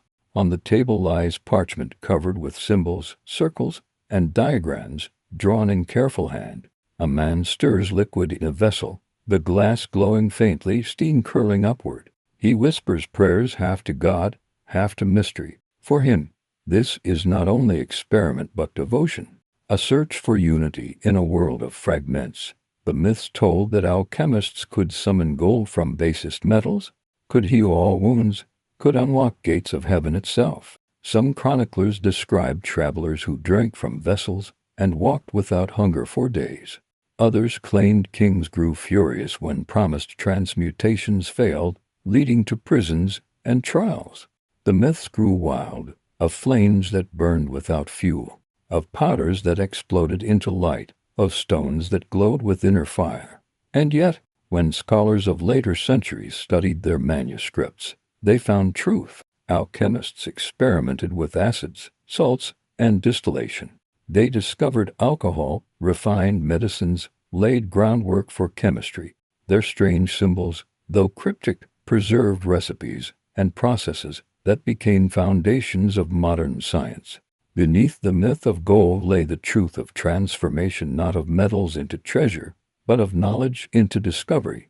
Picture yourself in such a chamber. The fire burns steadily, the air smells of sulfur and herbs, the glass vessels glimmer faintly. You hear the slow drip of liquid into bowl, the scratch of quill upon parchment. The alchemist leans close, his eyes reflecting flame, his breath steady. Outside, the town sleeps, bells silent, streets empty. Inside, the search continues, not for gold alone, but for meaning, for unity, for light within darkness. Some myths told that alchemists sought not wealth but wisdom, that the philosopher's stone was not object but state of spirit, purity, enlightenment, calm. In this myth and truth meet, for the alchemist's work was patient, slow, careful, a mirror of life itself. Whether transmuting metals or perfecting soul, the process was the same: fire, time, transformation. The myths of alchemy teach persistence. They remind us that failure itself holds discovery, that patience reveals truth, that dreams may lead to knowledge even if not to gold. They whisper that seeking is sacred, that fire can burn quietly, that transformation comes not in haste but in silence. As night deepens, the alchemist sets aside his vessel, his hands weary, his eyes heavy. The fire burns low, the room fills with shadows. He closes his book, folds his hands, and breathes slowly. Outside, dawn waits. Inside, silence rests. You too close your eyes, and you drift into dream, not with gold or fire, but with calm, transformation carried softly within. All along these quiet roads we have walked under stone arches and along green lanes, up night stairs and down whispering passages. One lesson has followed like a patient bell. Myth is not the opposite of truth. It is one of the ways truth remembers to breathe. The medieval world knew this, even when it spoke in parables and carved its meanings into capitals where candle smoke could find them. 1,000 years later, we can still feel the warmth of those meanings through the stone. Think how our journey began, with a sleeping king beneath a hill, with knights who carry hope like a lantern they refuse to set down. The tale sounds like wishfulness until you stand on the turf of a long barrow or by the green swell below a tor and see how easily a people might tuck their waiting into the earth and call it a promise. Then we sailed with Vikings whose sagas were doubted until a sod wall and an iron nail bright with old salt proved that memory can cross an ocean in a wooden sentence and arrive intact. We pried at fields and found hoards that farmers hid in fear and never reclaimed, the coins warm again under modern palms. We walked plague streets where silence swelled like a low tide, and learned the particular courage of bells that kept time when bodies could not. We stood before reliquaries, then opened the ledgers and the drawers, and found that underneath gold leaf and legend lay bone with a date that knew what it was.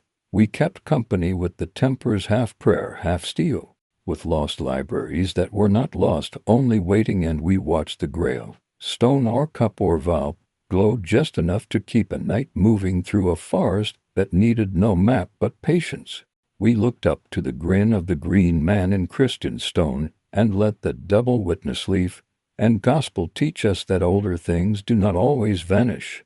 Sometimes they learn new grammar and continue speaking. Then the roads themselves showed us who we are, scallop shells shining at a stranger's throat, bread shared between languages, milestones that kept directions for tired feet as lovingly as monks kept ours for tired minds. Farther on, the alchemist's furnace turned from trick into diligence, and the walled city lifted its identical lesson: safety is stone, and safety is also the stories we tell together. In the scriptorium, gold leaf rose like dawn from the page, and an initial became a chapel. In the map room, seas swarmed with dragons, not to frighten travelers but to make room for wonder, while the coastline accumulated accuracy tooth by careful tooth. Cathedrals climbed sky like trees in slow motion. Chivalry tried, failed, and tried again to turn power into courtesy. Healers nixed willow with honey and comforted the body with the body's best medicine, presence. Clocks breathed, statues nodded. A wooden saint bowed on a hinge that had learned humility from oil and time. Secret doors revealed that miracle sometimes means craft with good manners, and bridges reminded us that one curve of stone can keep two sides of a life in conversation. Holy wells let the saints name what minerals were already doing and added walking together to the recipe. An anchoress's square of window taught a whole town the value of smaller speech. Rings in the grass called fairy forts when courtesy needed a bright face held cattle and bread and family in a gentle circle that kept the center through centuries. We heard drowned bells that were perhaps only physics and perhaps also memory. We kept a green strip for the dead and found that by doing so, the living learned how to walk well. Thread these beads and you have a rosary of practice. In every story there is a craftsperson whose name the archive has mislaid and whose work the hand can still read, a mason who set a hinge so lightly that a door remembered to be a wall, a carver who planted Abian stone so that a knave could remember spring, a smith who tempered a spring until time itself stepped softly, a midwife of waters who lined a well lip with stone and asked the village to bring patience and a cup. In every story there is also a place that behaved kindly, a wall walk that waited for boots, a holloway that kept shade for summer shoulders, a causeway that lifted grief above muck for a mile. The myths are full of angels and devils. The truth is full of hands. This is not a reduction. It is a praise, An angel sometimes looks like a boy with a lantern and horn on a wet night. A devil sometimes looks like fear you can relieve by letting a goat go first across the bridge. The saints are often the names we give to good water, good advice, and a bench kept in the right shade for people who have carried too much that morning. When we took time to test these stories with trowel and ledger, with line analysis, and dendrochronology, and the ear that can hear a gear kiss a tooth, what we found was not the embarrassment of having believed. We found the relief of having honored our ancestors for knowing how to keep a town breathing. There is another lesson folded gently inside all the others. How much of the Middle Ages was a choreography of shared timing? Bells named ours not as commands but as invitations. Clocks counted so that a baker could bake and a weaver could weft and a child could reckon a noon that meant a father's break. Pilgrims moved in company, their feet writing an even script across the land. Corpse roads taught shoulders to lift together and to rest together, and by repetition, reminded the living not to miss their turn when another needed bearing. Myths like to say that a spectral procession kept to those lines at night. The truth is bright enough. We keep faith with the dead by tending the ruts they taught us to walk in daylight. If you want a rule distilled from 1,000 quiet stones, take this one. Explanation is not the enemy of awe. The centering that held a bridge before the keystone found its place. The squint that let an anchorite see the lifted host. The groove where a rope sat on a bier stone. The weep hall that taught a wall to breed. None of these banish wonder. They house it. The more we learn about how such things were made, the more we feel the heat of human breath in them, and the kinder our own breath becomes. A myth, in that light, is not a lie. It is the town's way of thanking a skill whose name it cannot pronounce, the earth's way of teaching courtesy to feet that would otherwise cut a corner. You can sleep in such a world. Not because the world was gentle, it wasn't. Not because winters were soft or kings were mild or seas were less impatient. You can sleep because the people inside that world learned how to bind their hours to one another's, how to keep small promises in long rows, how to let craft defend them, and story calm them, and water remind them. They learned, and then they left the lesson where we could find it.